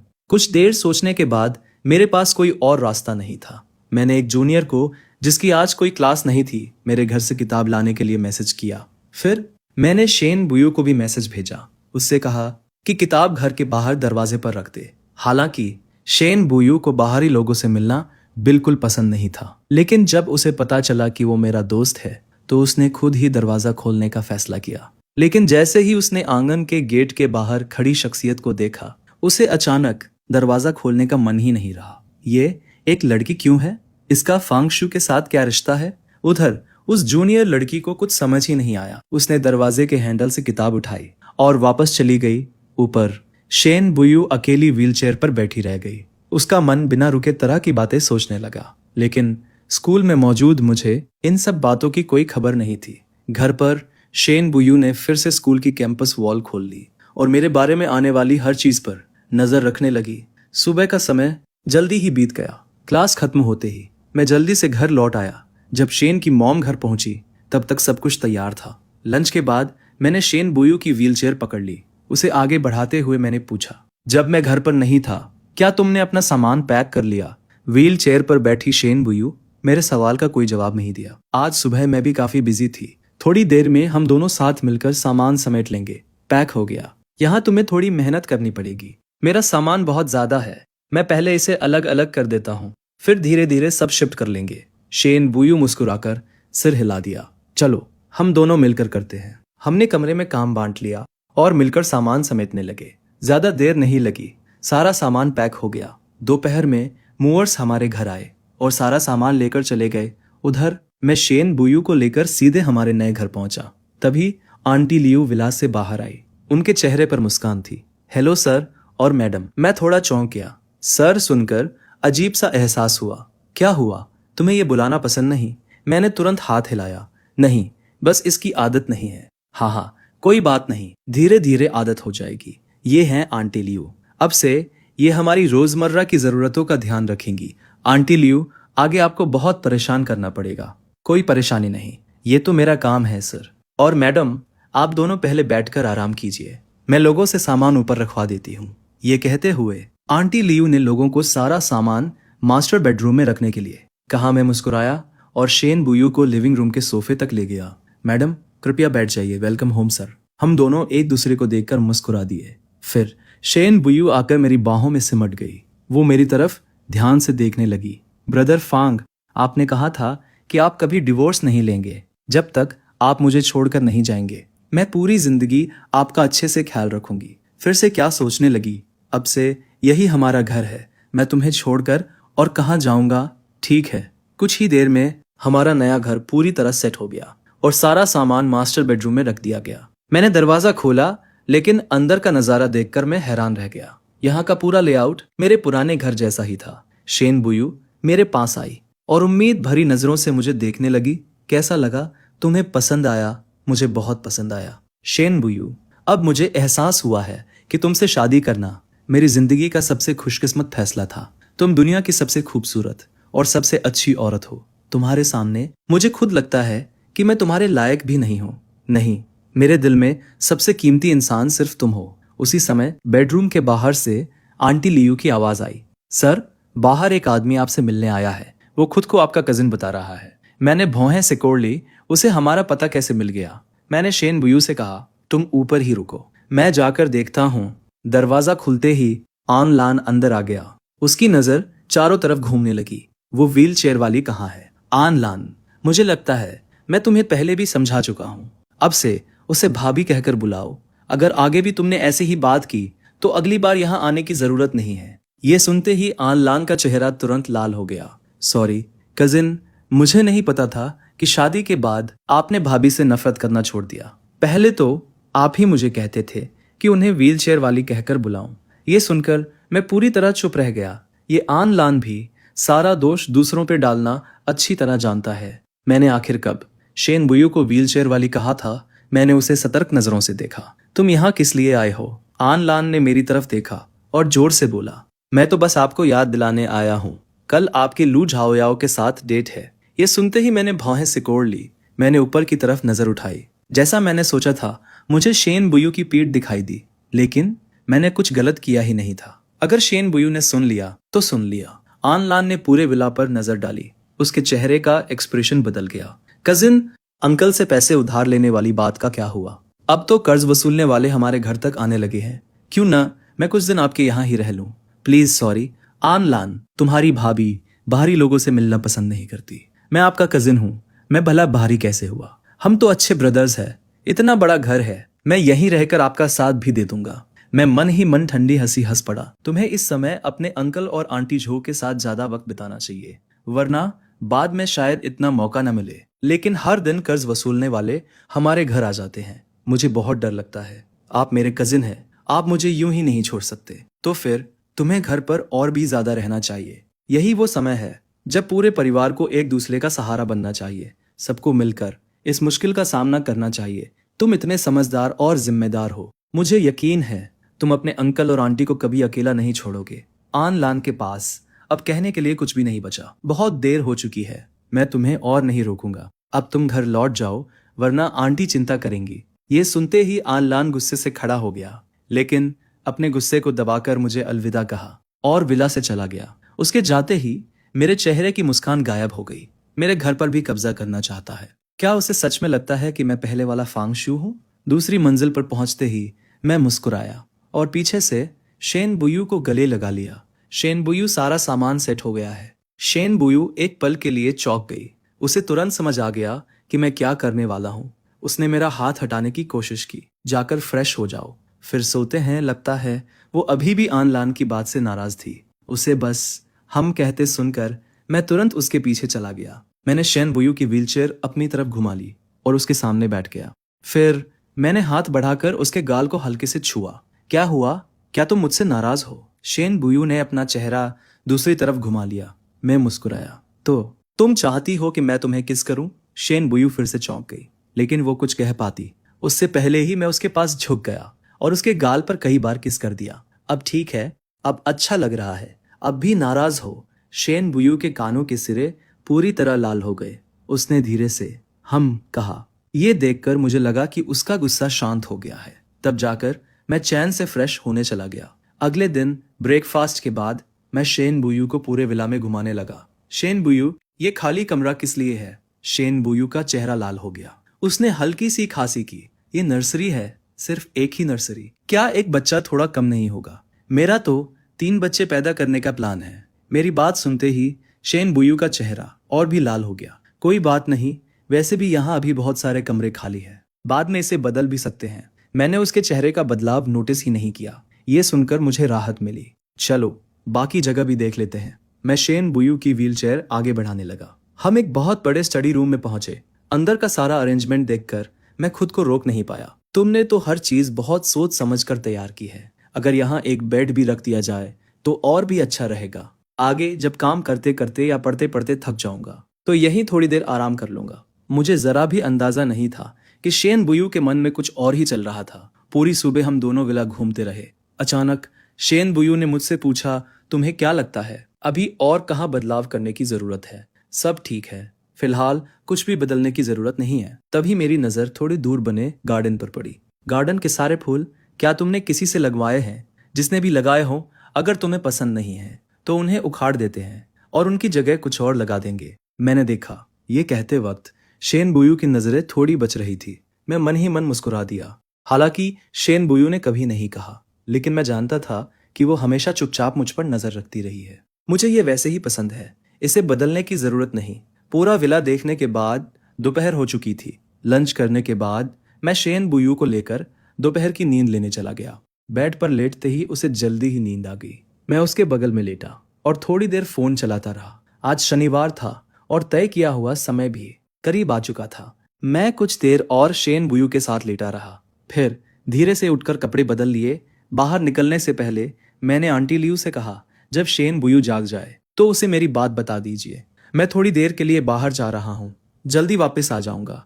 रास्ते में मुझे आन लान का कॉल आया। उसने बताया कि मिलने की जगह बदल गई है, अब मुलाकात एक कराओके बार में होगी। मैं गाड़ी चलाकर सीधे उस कराओके बार पहुंचा। अंदर जाते ही मैंने देखा लू झाओयाओ और आनलान एक दूसरे के बिल्कुल पास बैठे हुए थे। उन्हें देखकर मैं मन ही मन ठंडी हंसी हंस पड़ा। आनलान तुरंत खड़ा हो गया। उसने मुझे अपने और लू झाओयाओ के बीच बैठाने की कोशिश की। मुझे अंदर से बहुत घिन आई, इसलिए मैं उठकर दूसरी तरफ जाकर बैठ गया। कजिन, आप लू झाओयाओ के साथ एक डुएट क्यों नहीं गाते? लेकिन आन लान पूरी कोशिश कर रहा था कि मेरी और लू झाओयाओ की नजदीकियां बढ़ जाएं। उसने तो हम दोनों के लिए खास तौर पर एक लव सॉन्ग डुएट भी चुन लिया। मैंने तुरंत हाथ हिलाया। नहीं, पिछले कुछ दिनों से मेरे गले में थोड़ा दर्द है। तुम लोग गाओ, मैं बस सुनूंगा। मुझे इतना शांत देखकर लू झाओयाओ के चेहरे की नाराजगी भी कम हो गई। फिर वो खुशी से आन लान की तरफ देखने लगा और उसके बाद माइक्रोफोन उठा लिया। ये सब देखकर मेरी रीढ़ में ठंडी लहर दौड़ गई। पिछले जन्म की बातें याद आते ही मुझे और भी ज्यादा घिन आने लगी। उधर लू झाओयाओ की नजर महसूस करके आनलान ने हल्का सा चेहरा दूसरी तरफ घुमा लिया। उसने अनजाने में मेरे तरफ एक नजर डाली। जब उसने देखा कि मैं सिर्फ अपना फोन देख रहा हूं, तब जाकर उसने राहत की सांस ली। लेकिन उसे क्या पता था कि मैं अपनी नजर के कोने से उन दोनों पर लगातार नजर रखे हुए था। उन दोनों की छोटी छोटी हरकतें देखकर मैं मन ही मन ठंडी हंसी हंस पड़ा। फिर मैंने अनजान बनने का नाटक किया। सिर उठाकर बोला, आनलान, तुम लोग जल्दी गाओ, मैं इंतजार कर रहा हूं। लू झाओयाओ ने सबसे पहले गाना शुरू किया। उसके बाद आनलान भी बेफिक्र होकर साथ गाने लगी। दोनों लव सॉन्ग गा रहे थे, एक दूसरे को देख रहे थे। उनकी आंखों में प्यार साफ दिखाई दे रहा था। मैंने मौका देखकर चुपके से अपना फोन निकाला और उनकी एक फोटो खींच ली। फोटो लेने के बाद मैंने फोन वापस जेब में रख लिया। फिर टेबल पर रखा ड्रिंक उठा के एक घूंट पिया और मुस्कुराते हुए उन दोनों का तमाशा देखने लगा। गाना खत्म होने के बाद आनलान मुस्कुराई और मुझे फिर अपनी तरफ खींच लिया। चलो हैमर गेम खेलते हैं, जो हारेगा वो ड्रिंक पिएगा। मैंने फोन में टाइम देखा, अभी काफी समय था। चलो थोड़ी देर इनके साथ खेल ही लेता हूँ, देखते हैं अब ये लोग कौन सी नई चाल चलते हैं। कुछ ही राउंड बाद आनलान लगातार कई बार हार गई। मैंने अपना जूस पी लिया, तभी वो खड़ी हो गई। तुम लोग बैठे रहो, मैं कुछ और ड्रिंक्स लेकर आती हूँ। लेकिन उसकी वो मुस्कान मेरी नजर से बच नहीं पाई। उसके होठों पर एक खतरनाक मुस्कान उभर आई। ये देखकर मैं मन ही मन हंस पड़ा। लगता है अब आखिरकार चाल चलने का इंतजार खत्म हो गया। सच कहूं, मैं भी देखना चाहता था कि ये लोग क्या करने वाले हैं। जैसे ही उसने ध्यान हटाया, मैंने फुर्ती से अपना कप और आनलान का कप बदल दिया। फिर मैंने उसका कप उठा के उसके हाथ में दे दिया। अब बचने की कोशिश मत करना, पहले इसे खत्म करो। मैंने लगभग पूरा कप उसके हाथ में थमा दिया। आनलान के पास मजबूरी में मुस्कुराकर उसे पीने के अलावा कोई रास्ता नहीं था। थोड़ी देर बाद अचानक मुझे बहुत गर्मी महसूस होने लगी। ये महसूस होते ही मैं पूरी तरह सतर्क हो गया। फिर भी मैंने लापरवाही कर दी और उन्हें मौका मिल गया। अच्छी बात यह थी कि मुझे जल्दी ही इसका एहसास हो गया। अभी भी इसका हल निकालने का मौका था। मैं जितनी तेज भाग सकता था, भाग कर बाहर निकल गया। मुझे वॉशरूम जाना है। मैं सीधे बाथरूम में घुस गया और ठंडे पानी से अपना चेहरा धोने लगा। लेकिन मेरे शरीर की गर्मी लगातार बढ़ती जा रही थी। ऐसे नहीं चलेगा, मुझे तुरंत शेन बुयू को कॉल करना होगा। कॉल लगते ही शेन बुयू ने एक पल की भी देरी नहीं की। उसने तुरंत व्हीलचेयर नीचे ले गई और सीधे विला से बाहर निकल गई। असिस्टेंट तुरंत आगे बढ़ा और उसके लिए कार का दरवाजा खोल दिया। बॉस, हम साउथ सिटी वाले कराओके बार जा रहे हैं, जल्दी चलो। यह पहली बार था जब असिस्टेंट ने अपने बॉस को इतना घबराया हुआ देखा। कार तुरंत स्टार्ट हो गई। पूरे रास्ते शेन बुयू अपना फोन कसकर पकड़े रही और बार बार कहती रही, और तेज चलाओ। असिस्टेंट के पास स्पीड बढ़ाने के अलावा कोई और रास्ता नहीं था। उधर कराओके बार के वॉशरूम में मैंने दांत भींच लिए और दरवाजे को घूरता रहा। मैं जरा सी भी आवाज निकालने की हिम्मत नहीं कर रहा था। मुझे हर हाल में खुद को संभालना होगा। आखिरकार शेन बुयू मेरे फोन की लोकेशन के सहारे मुझे ढूंढ ही दिया। कार में बैठते ही शेन बुयू ने असिस्टेंट से कहा, उसे पीछे वाली सीट पर लिटा दो। मेरी हालत देखकर शेन बुयू लगातार असिस्टेंट को जल्दी चलाने के लिए कहती रही। पूरे रास्ते कार तेज रफ्तार से दौड़ती रही। आखिरकार हम घर पहुंच गए। शेन बुयू ने मुझे सीधे उठाकर बाथटब में डाल दिया, लेकिन ठंडा पानी भी मेरी हालत में कोई फर्क नहीं ला पाया।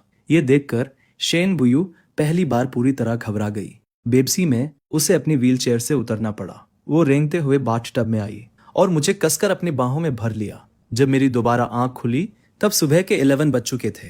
मैं भारी सिर के साथ उठकर बैठ गया। कल रात आखिर हुआ क्या था? मुझ पर असर हो गया था, फिर शेन बू मुझे घर ले आई। इतना याद आते ही मैं बुरी तरह चौंक गया। कहीं कल रात मेरा और शेन बुयू का वो सब तो नहीं हो गया।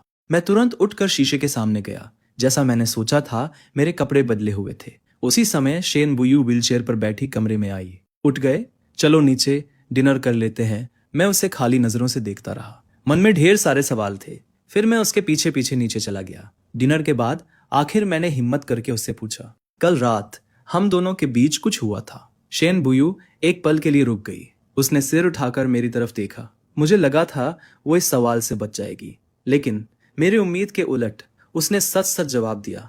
फांग शियू, अब हम सच में पति पत्नी है। दोबारा जन्म लेने के बाद इस बार आखिरकार मैं सच में शेन बुयू के साथ आ गया। मैंने मन ही मन कसम खाई कि इस जन्म में मैं शेन बुयू से दिल से प्यार करूंगा, उसके साथ बच्चे होंगे और मैं उसे फिर कभी अकेला नहीं छोड़ूंगा। उधर आन लान और लू झाओयाओ पूरी तरह एक दूसरे के साथ उलझ चुके थे, लेकिन मुझे इस बात की जरा भी खबर नहीं थी। अगले दिन मैं बाहर से वापस घर आया तो देखा शेन बुयू चुपचाप लिविंग रूम में बैठी टीवी देख रही थी। मैं उसके पास गया और पीछे से उसे गले लगा लिया। शेन बुयू, चलो थोड़ी देर स्टडी में बैठकर पढ़ते हैं। शेन बुयू ने सिर हिला दिया। ठीक है। हम दोनों स्टडी रूम में पहुंचे। मैं बुकशेल्फ के सामने खड़ा हो गया। फिर मुड़कर उससे पूछा, तुम कौन सी किताब पढ़ना चाहती हो? मैं निकाल दूं? लेकिन शेन बुयू ने सीधे कंप्यूटर ऑन कर दिया। फिर मेरी तरफ देखकर बोली, मैं थोड़ी देर कंप्यूटर इस्तेमाल करूंगी। मैंने भी एक किताब उठाई और उसके पास बैठ गया। शेन बुयू, क्या सोच रही हो? मुझे बिल्कुल पता नहीं चला कि जैसे ही मैं बैठा, शेन बुयू ने तुरंत कंप्यूटर की स्क्रीन बदल दी। असल में वो कल रात कराओके बार की सर्विलेंस फुटेज देख रही थी, लेकिन वो नहीं चाहती थी कि मुझे इसका पता चले। उसने मेरी तरफ देखा और हमेशा की तरह शांत मुस्कान के साथ बोली, हाँ हाँ कुछ नहीं। तुमने कौन सी किताब चुनी? मैंने देखा ज्यादातर किताबें लिटरेचर की है, कंप्यूटर और मैथमेटिक्स की किताबें भी है। मैंने तो बस यूं ही एक उठा ली। मुझे नहीं पता तुम्हें किस तरह की किताबें पसंद है, इसलिए मैंने ज्यादातर लिटरेचर की किताबें रखवा दी। अगर इनमें तुम्हारी पसंद की कोई किताब नहीं है तो एक लिस्ट बना देना, हम और किताबें खरीद लेंगे। मैंने हाथ हिलाया और बेफिक्र होकर कहा, रहने दो, मुझे पढ़ने का इतना शौक नहीं है। खरीद कर भी रखेंगे तो बस जगह ही घेरेंगी। मैंने शेन बुयू की तरफ देखा और मुस्कुराते हुए कहा, उस जगह पर बच्चों की किताबें रखेंगे तो कैसा रहेगा? भविष्य की सोचो, हमारे बच्चे होंगे तो उनके काम आएंगी। शेन बुयू ने भौहें सिकोड़ ली। क्या तुम्हें लग रहा है घर छोटा है? तो क्या इसके आसपास की जमीन भी खरीद लें? मैंने तुरंत हाथ हिलाया। नहीं नहीं, ऐसी कोई जरूरत नहीं है। अभी जैसा है वैसा ही बहुत अच्छा है। घर अगर बहुत बड़ा हो जाए तो खाली खाली सा लगेगा। उसी समय अचानक एक फोन बज उठा। फोन की रिंग सुनते ही शेन बुयू के चेहरे का एक्सप्रेशन थोड़ा बदल गया। मैंने शेन बुयू की तरफ देखा और उत्सुकता से पूछा, क्या हुआ? किसका फोन था? मॉम का। उन्होंने कहा, आपकी आंटी मुझसे मिलने आई है, लगता है कुछ गड़बड़ है, चलो हम दोनों वापस चलते हैं। मैंने भौहें सिकोड़ ली। इस वक्त आंटी यहाँ क्यों आई है? कहीं ये कल रात वाली आन लान की बात तो नहीं? ये सोचकर मैंने हाथ की किताब नीचे रख दी और खड़ा हो गया। चलो। घर पहुंचते ही मैंने देखा आंटी तेजी से हमारी तरफ दौड़ी। उन्होंने हाथ उठाया और सीधे शेन बुयू को थप्पड़ मारने की कोशिश की। मैंने तुरंत उनका हाथ पकड़ लिया और ठंडी नजर से उन्हें देखते हुए कहा, आंटी जो कहना है सीधे कहिए, आते ही किसी पर हाथ उठाने का क्या मतलब है? आंटी ने झटके से अपना हाथ छुड़ा लिया। उनके चेहरे पर नाराजगी साफ थी। मैं तुम्हारी आंटी हूँ। मैं इस व्हील चेयर वाली को थप्पड़ मार रही थी और तुमने मुझे ही रोक दिया। मैंने भौहें सिकोड़ ली। फिर एक कदम आगे बढ़कर शेन बुयू को अपने पीछे कर लिया। आंटी, अगर आप बड़ी है तो बड़ों जैसा व्यवहार भी कीजिए। इनका नाम शेन बुयू है और ये मेरी वाइफ है। आंटी ने हैरानी से मेरी तरफ उंगली उठाई। फांग शियू, इसकी बातों में मत आओ। ये अच्छी औरत नहीं है, बिल्कुल अपनी मॉम जैसी है। ये भी एक बुरी औरत है। अभी शादी को कितना वक्त हुआ है और इसने तुम्हें पूरी तरह अपने बस में कर लिया। तुम मुझसे ऐसे बात कर रहे हो? मैं तुम्हारी आंटी हूँ। मैंने शांत चेहरे से उनकी तरफ देखा। आंटी, मेरी वाइफ कैसी है इसकी चिंता आपको करने की जरूरत नहीं है। मुझे वो पसंद है। आगे से कृपया उनका सम्मान कीजिए। ये सुनते ही शेन बुयू की आंखों में हल्की सी चमक आ गई। उधर आंटी गुस्से से कांपने लगी। उनसे कुछ बोला भी नहीं जा रहा था। मैंने ठंडी नजर से उन्हें देखा। आंटी, आपने हमें वापस क्यों बुलाया? जो कहना है सीधे कहिए। आंटी ने गहरी सांस ली, फिर शेन बुयू की तरफ उंगली करके गुस्से से बोली, इसी ने आन लान को बहकाया है। मैंने उनकी बात सुनी और मुझे हंसी आ गई। शेन बुयू आन लान में दिलचस्पी लेगी, ये तो नामुमकिन है। लगता है ये मामला आन लान और लू झाओयाओ का है। शेन बुयू ने चिंता भरी नजरों से मेरी तरफ देखा। मैंने उसे देखकर आश्वासन देने के लिए हल्का सा मुस्कुरा दिया। फिर मैं वापस आंटी की तरफ मुड़ा। आंटी, हर बात सबूत से होती है, सिर्फ कह देने से कोई बात सच नहीं हो जाती। आंटी ने भौहें सिकोड़ ली। उन्होंने तुरंत अपना फोन निकाला और सबके सामने फोटो दिखाते हुए बोली, तुम्हें सबूत चाहिए ना? तो देखो, ये फोटो है जिसमें आन लान कल रात तुम्हारे घर पर सोया था। जब वो वापस आया तो उसकी गर्दन पर भी निशान थे। मैंने फोटो देखी और हल्का सा हंस पड़ा। जैसा मैंने सोचा था, आन लान सच में लू झाओयाओ के साथ उलझ चुका था। ये तो और भी अच्छा हो गया। अब मुझे उन्हें मिलाने की मेहनत भी नहीं करनी पड़ेगी। सही समय पर इन दोनों की सच्चाई भी सामने आ जाएगी। मैंने अपना फोन निकाला, फिर कल रात की बनाई हुई वीडियो खोलकर आंटी को पकड़ा दी। आंटी, क्या आप अपने बेटे की हर बात पर आंख बंद करके भरोसा कर लेती है? आप सच में बहुत भोली है। कल रात शेन बुयू पूरी रात मेरे साथ थी, तो फिर वो आन लान को कैसे बहका सकती थी? देखिए, ये कल रात की रिकॉर्डिंग है, जब वो दोनों गाना गा रहे थे। मैंने खुद रिकॉर्ड की थी। वैसे मेरे कजिन ने गाना बुरा नहीं गाया। वीडियो देखते ही आंटी ने अपनी मुट्ठियां भींच ली। उनका चेहरा पूरी तरह उतर गया। मुझे माफ कर दो, लगता है मुझसे गलत फहमी हो गई। सब उस शरारती आन लान की गलती है। उसने मुझसे झूठ बोला। जल्दी बताओ, ये लड़की कौन है? मैंने फोन वापस रख लिया और उन्हें लू झाओयाओ के बारे में बताना शुरू किया। मैंने उसकी इतनी तारीफ की कि आंटी खुशी से झूम उठी। वो बदमाश मेरी नजर बचाकर किसी को डेट कर रहा था और तुमने मुझे बताया भी नहीं। मेरी वजह से इतनी बड़ी गलतफहमी हो गई। मुझे सच में बहुत अफसोस है। फिर आंटी अपनी उम्र का हवाला देकर सारी गलती अपने सिर लेने लगी। मैंने शांत भाव से उनकी तरफ देखा। आंटी, आप मजाक कर रही है। आपको मुझसे माफी मांगने की जरूरत नहीं है। आपने मेरे साथ कुछ नहीं किया, लेकिन शेन बुयू के साथ जो किया उसके लिए आपको उनसे माफी मांगनी चाहिए। क्या मुझे इससे माफी मांगनी होगी? आंटी की आंखें चौड़ी हो गई। उन्होंने अविश्वास से मेरी तरफ देखा। ये देखकर मेरा चेहरा ठंडा पड़ गया। आंटी, अगर आप आगे भी मेरी वाइफ की बेइज्जती करती रही तो आज के बाद हमारे दोनों परिवारों का कोई रिश्ता नहीं रहेगा। ये सुनते ही आंटी का चेहरा सफेद पड़ गया। उन्होंने दांत भींचे और चलकर शेन बुयू के सामने आ गई। सॉरी, मेरी ही गलती थी। मैंने जल्दबाजी कर दी। शेन बुयू ने बस ठंडी नजर से उनकी तरफ देखा और धीरे से हम कह दिया। मैं मुस्कुराकर आंटी से बोला, अब सारी गलत फहमियां दूर हो चुकी है। मैं आपको और नहीं रोकूंगा, लेकिन आज जो हुआ उसके बाद वापस जाकर अपने बेटे को अच्छी तरह समझाइए। आंटी ने जल्दी जल्दी सिर हिलाया। उनकी आवाज में साफ घबराहट थी। हाँ हाँ हाँ, फांगशु, तुम सबसे समझदार हो। घर जाकर मैं उस निकम्मे की अच्छी तरह खबर लूंगी। आंटी सबसे पहले वापस चली गई। जाते जाते उन्होंने फिर से कहा, तुम्हें अपने अंकल की बात का भी थोड़ा ध्यान रखना चाहिए। मैंने मुस्कुराकर सिर हिला दिया और उन्हें विदा कर दिया। लगता है वो अब भी चाहती थी कि मैं उनके सपने पूरे कर दूं।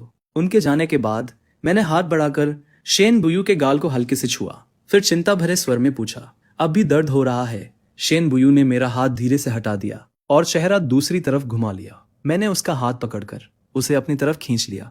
क्या हुआ? क्या तुम मुझसे नाराज हो कि मैं तुम्हारे लिए उनसे नहीं लड़ पाया? शेन बुयू ने इतनी नजदीक से मेरी तरफ देखा। वो कुछ पल चुप रही, फिर धीरे से पूछ बैठी, तुम्हें लू झाओयाओ और आन लान के रिश्ते के बारे में कब से पता था? मैंने उसके चेहरे पर हल्की सी कड़वी मुस्कान देखी। मुझे बहुत पहले से पता था, पिछले जन्म से, और उसकी कीमत भी मुझे बहुत भारी चुकानी पड़ी थी। ये सुनते ही शेन बुयू ने मेरा हाथ कसकर पकड़ लिया।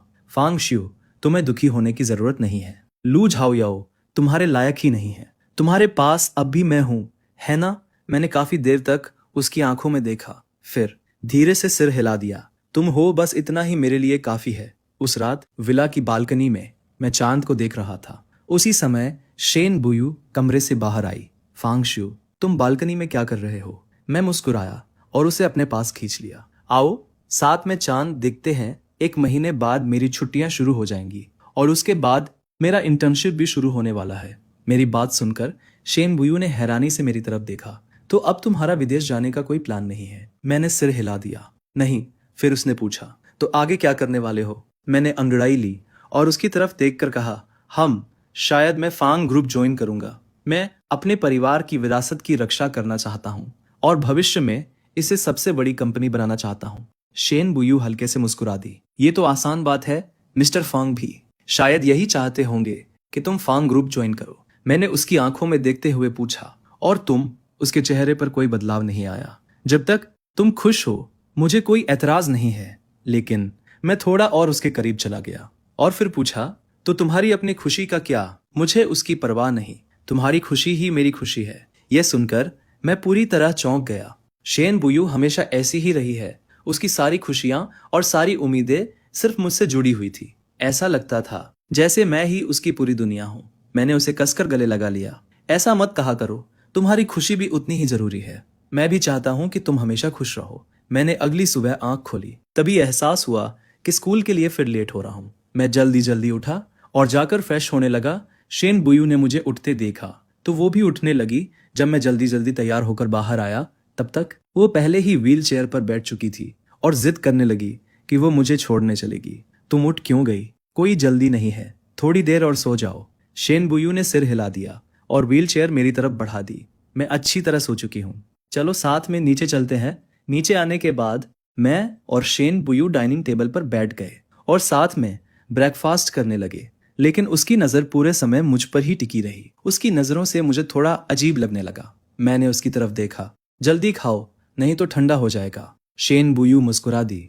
उसने टेबल पर रखा दूध उठाया, लेकिन उसकी नज़र अब भी मुझसे नहीं हटी। ब्रेकफास्ट खत्म होने के बाद मैंने अपना स्कूल बैग उठाया और शेन बुयू के पास चला गया। मैं चलता हूँ, तुम खाना खत्म करके ऊपर जाकर थोड़ी देर और सो जाना। उसके कुछ बोलने से पहले ही मैं झुका और उसके गाल पर हल्का सा किस कर दिया। शेन बुयू एकदम सन्न रह गई। वो खाली नजरों से मुझे देखने लगी। उसका हाथ हवा में ही रुक गया। मैंने मुस्कुराते हुए एक बार फिर उसके गाल को हल्के से सहलाया और कहा, अच्छी तरह आराम करना, क्लास खत्म होते ही मैं वापस आ जाऊंगा। इतना कहकर मैं मुड़ा और जल्दी से घर से निकल गया। मेरे जाने के बाद शेन बुयू ने धीरे से अपने उस गाल को छुआ जहां मैंने किस किया था। उसके होंठों के कोने धीरे धीरे ऊपर उठ गए और उसकी आंखें भी नरम पड़ गईं।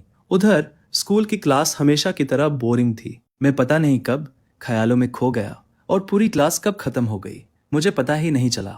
लेकिन जैसे ही क्लास खत्म हुई, मैं तुरंत बाहर निकलने के लिए दौड़ पड़ा। फांग शू, 1 मिनट रुकिए। अचानक पीछे से एक लड़की ने मेरा नाम पुकारा। मैं मुड़कर देखने लगा। ये वही लड़की थी जिसके साथ पिछली बार मेरे बारे में अफवाह फैलाई गई थी। कोई काम था। उसने झिझकते हुए अपना सिर खुजलाया। उसके गाल हल्के से लाल हो गए। फिर उसने झुककर मुझे धन्यवाद दिया। कुछ नहीं, मैं बस आपका शुक्रिया अदा करना चाहती थी। मेरी मदद करने के लिए धन्यवाद। कोई बात नहीं, मैंने ये अपने लिए भी किया था, लेकिन तुम्हारी सुरक्षा के लिए तुम्हें मुझसे थोड़ा दूर ही रहना चाहिए। मैं उसके साथ ज्यादा जुड़ना नहीं चाहता था। इस जन्म में मैंने उसकी जान बचा दी। इसे भगवान द्वारा मुझे दूसरी जिंदगी देने का शुक्रिया समझ लो। फिर भी मैं आपका धन्यवाद करना चाहती हूँ। मुझे बहुत अफसोस है, अभी मेरे पास आपका एहसान चुकाने के लिए कुछ भी नहीं है। ओह सॉरी, मुझे अब जाना होगा। मेरी पार्ट टाइम जॉब के लिए देर हो रही है। बाय। Thank you Fang. इतना कहकर वो जल्दी से वहां से चली गई। लेकिन मैंने उसकी आखिरी बात सुनी ही नहीं। मैं बस भौहें सिकोड़कर सोच में डूबा हुआ था, क्योंकि मुझे अचानक एहसास हुआ कि जिसने वो पोस्ट डाली थी उसे जल्द से जल्द ढूंढना होगा। अंधेरे में छिपा वो इंसान बहुत खतरनाक चालें चल रहा था। उसके बारे में सोचकर ही डर लगने लगा। इस जन्म में मैं अपने परिवार के साथ दोबारा कुछ भी गलत नहीं होने दूंगा। मेरी सारी योजनाएं भी कभी बर्बाद नहीं होंगी और मैं और शेन बुयू एक दूसरे का हमेशा अच्छे से ख्याल रखेंगे, चाहे अंधेरे में छिपा वो इंसान कोई भी हो। मैं उसे कभी नहीं छोड़ूंगा। घर लौटने के बाद मैंने दरवाजा खोला, लेकिन शेन बुयू कहीं दिखाई नहीं दी। उसी समय आंटी लियू हाथ पोंछते हुए किचन से बाहर आई। ब्रेकफास्ट करने के बाद मैडम ऊपर चली गई थी, अभी तक नीचे नहीं आई है। मैंने सोचा, क्या वो अभी भी सो रही है? मैं जल्दी ही बेडरूम के दरवाजे तक पहुंच गया। धीरे से दरवाजा खोला।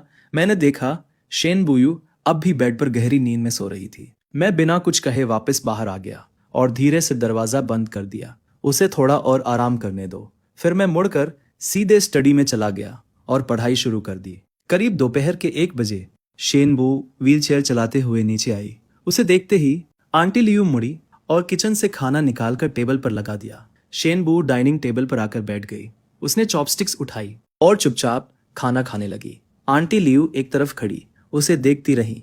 कुछ पल हिचकिचाने के बाद आखिर उन्होंने पूछा, सर क्या उन्होंने खाना नहीं खाया? शेन बुयू ने सर शब्द सुनते ही उसकी आंखें चमक उठी। उसने तुरंत चॉपस्टिक्स नीचे रख दी और जल्दी से पूछा, फांग शू वापस आ गए? आंटी लियू ने सिर हिलाया। हाँ, वो दोपहर में ही लौट आए थे। क्या मैडम की उनसे मुलाकात नहीं हुई?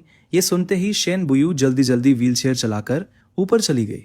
उसने पूरे ऊपर वाले फ्लोर पर मुझे ढूंढा और आखिरकार मुझे स्टडी में ढूंढ लिया। तब तक मैं किताबों के बीच डेस्क पर सिर रख कर सो चुका था। शेन बुयू मुस्कुरा दी। वो धीरे धीरे व्हीलचेयर चलाते हुए मेरे पास आई। व्हीलचेयर की आवाज से मेरी नींद खुल गई। मैंने आंखें खोली और सामने शेन बुयू को देखा। मेरे चेहरे पर तुरंत मुस्कान आ गई। शेन बुयू, तुम जाग गई। शेन बुयू ने सिर हिला दिया। वो मुझे बड़े नरम भाव से देखने लगी। भूख लगी है, चलो नीचे चलकर खाना खाते हैं। सॉरी, मैं तो बस थोड़ी देर किताब पढ़ना चाहता था। पढ़ते पढ़ते पता ही नहीं चला कब नींद आ गई। शेन बुयू ने मुझे जरा भी नहीं टोका। इस समय पढ़ाई करते हुए नींद आना तो आम बात है। शेन बुयू, तुम इतनी स्मार्ट हो, क्या मेरे लिए ऐसा कोई तरीका है जिससे मैं जल्दी सीख सकूं? ये सुनते ही शेन बुयू मन ही मन बहुत खुश हो गई। उस पल वो ये भी भूल गई कि वो व्हीलचेयर पर है। उसे बस इतना महसूस हुआ कि जिस लड़के से वो सबसे ज्यादा प्यार करती है वो उस पर भरोसा करता है। वो हल्के से मुस्कुरा दी। डिनर के बाद मैं तुम्हारे लिए एक तरीका सोचती हूँ। मैंने कुछ कहे बिना उसे कसकर गले लगा लिया। तुम्हारा होना सच में बहुत अच्छा लगता है। शेन बुयू का चेहरा तुरंत लाल हो गया। उसने जल्दी से हल्की सी खांसी की ताकि अपनी घबराहट छिपा सके। ठीक है, पहले नीचे चलकर खाना खा लेते हैं। मैंने उसका हाथ छोड़ दिया, मुस्कुराया और खड़ा हो गया। फिर उसकी व्हीलचेयर पकड़कर उसे नीचे ले गया। डाइनिंग टेबल पर पहुंचने के बाद मैंने चॉपस्टिक्स उठाई और लगातार शेन बुयू की प्लेट में खाना रखता गया। शेन बुयू मुस्कुराते हुए मेरे परोसे हुए सारे व्यंजन खाती रही। जिस इंसान को तुम सबसे ज्यादा पसंद करते हो, जब वो तुम्हें खुश करने की पूरी कोशिश करे तो दिल अपने आप खुश हो जाता है। खाना खाने के बाद मैं फिर से शेन बुयू को स्टडी में ले गया। अब मेरे लिए कोई तरीका सोचो। मेरी नजर में शेन बुयू एक जीनियस है। उसे जरूर मेरी मदद करने का कोई तरीका पता होगा। शेन बुयू ने मेरी तरफ देखा और बेबस सी मुस्कुरा दी। फिर वो स्टडी में काम करने लगी। ज्यादा देर नहीं लगी।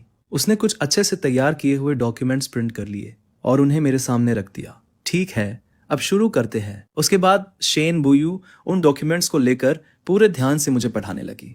मैं भी बहुत ध्यान से उसकी हर बात सुनता रहा। शेन बुयू की आवाज सुनने में बहुत अच्छी लगती थी और हैरानी की बात यह थी कि मुझे बिल्कुल भी नींद नहीं आ रही थी। वो जो भी जरूरी पॉइंट समझाती वो धीरे धीरे मेरे दिमाग में एक साफ फ्रेमवर्क बनाते जा रहे थे। पता ही नहीं चला कितना समय बीत गया। शेन बुयू ने डॉक्यूमेंट नीचे रख दिए। मैंने हाथ उठाकर टाइम देखा। आज की पढ़ाई यहीं तक, लेकिन मैं पूरे जोश से पढ़ रहा था। आखिरकार मुझे समझ आने लगा था, इसलिए मैं बिल्कुल रुकना नहीं चाहता था। मैंने हाथ बढ़ाकर उसका हाथ पकड़ लिया और पूरी गंभीरता से उसकी तरफ देखते हुए कहा, अभी मत रुकना। क्या तुम मुझे थोड़ा और पढ़ा सकती हो? जल्दी मत करो, पढ़ाई हमेशा धीरे धीरे होती है। आज के लिए इतना काफी है। अब तुम्हें समझ आ गया है, लेकिन इसे बार बार दोहराना भी जरूरी है, वरना तुम फिर भूल जाओगे। मुझे पता है, आगे भी कर लूंगा। चलो पढ़ाई जारी रखते हैं। तो पहले मैं तुम्हें कुछ सवाल देती हूँ, उन्हें हल करके दिखाओ। अगर तुम कर पाए तो मैं आगे पढ़ाऊंगी। मैंने उसकी तरफ देखा। मेरे चेहरे पर पूरा भरोसा था। शेन बुयू बेबस होकर मुस्कुरा दी। उसने मेरे लिए कुछ सवाल लिखे और थोड़ी देर बाद वो पेपर मेरे हाथ में दे दिया। अगर तुम ये सवाल हल कर पाए तो हम आगे पढ़ेंगे। मैंने पेपर लिया और उत्साह से सिर हिला दिया। पक्का? शुरुआत के सवाल बहुत आसान थे। मैंने उन्हें जल्दी जल्दी हल कर दिया। मुझे अपने ऊपर थोड़ा गर्व भी होने लगा। लेकिन जैसे ही मैं आखिरी सवाल तक पहुंचा, मैं पूरी तरह अटक गया। मैंने दांत भींचकर उस सवाल को घूरना शुरू कर दिया। लगता है मुझे अपने ऊपर गर्व बहुत जल्दी हो गया था। ये सवाल इतना मुश्किल क्यों है? शेन बुयू एक तरफ बैठी चुपचाप मुझे देख रही थी। उसके होठों पर हल्की सी मुस्कान आ गई। मैंने बहुत कोशिश की, लेकिन सवाल समझ ही नहीं आया। आखिर मेरे पास शेन बुयू के बनाए हुए नोट्स देखने के अलावा कोई रास्ता नहीं बचा। मैंने कई बार हिसाब लगाया, लेकिन फिर भी जवाब नहीं निकला। आखिर मैंने हार मानकर पेन नीचे रख दिया और मदद के लिए शेन बुयू की तरफ देखने लगा। अरे ये सवाल तो बहुत मुश्किल है। क्या तुम जानबूझकर मुझे परेशान कर रही हो? शेन बुयू ने पेन उठाया और सवाल की तरफ इशारा करते हुए मुझे समझाने लगी, मैं तुम्हें जानबूझकर परेशान नहीं कर रही। ये सवाल इसलिए बनाया है ताकि तुम सीखो कि सीखी हुई चीजों को अलग अलग तरीकों से कैसे इस्तेमाल किया जाता है। सवाल को एक बार फिर ध्यान से देखो। मैं उसके थोड़ा और करीब झुक गया और पूरे ध्यान से शेन बुयू की बात सुनने लगा। धीरे धीरे मेरे माथे की शिकन भी मिटने लगी।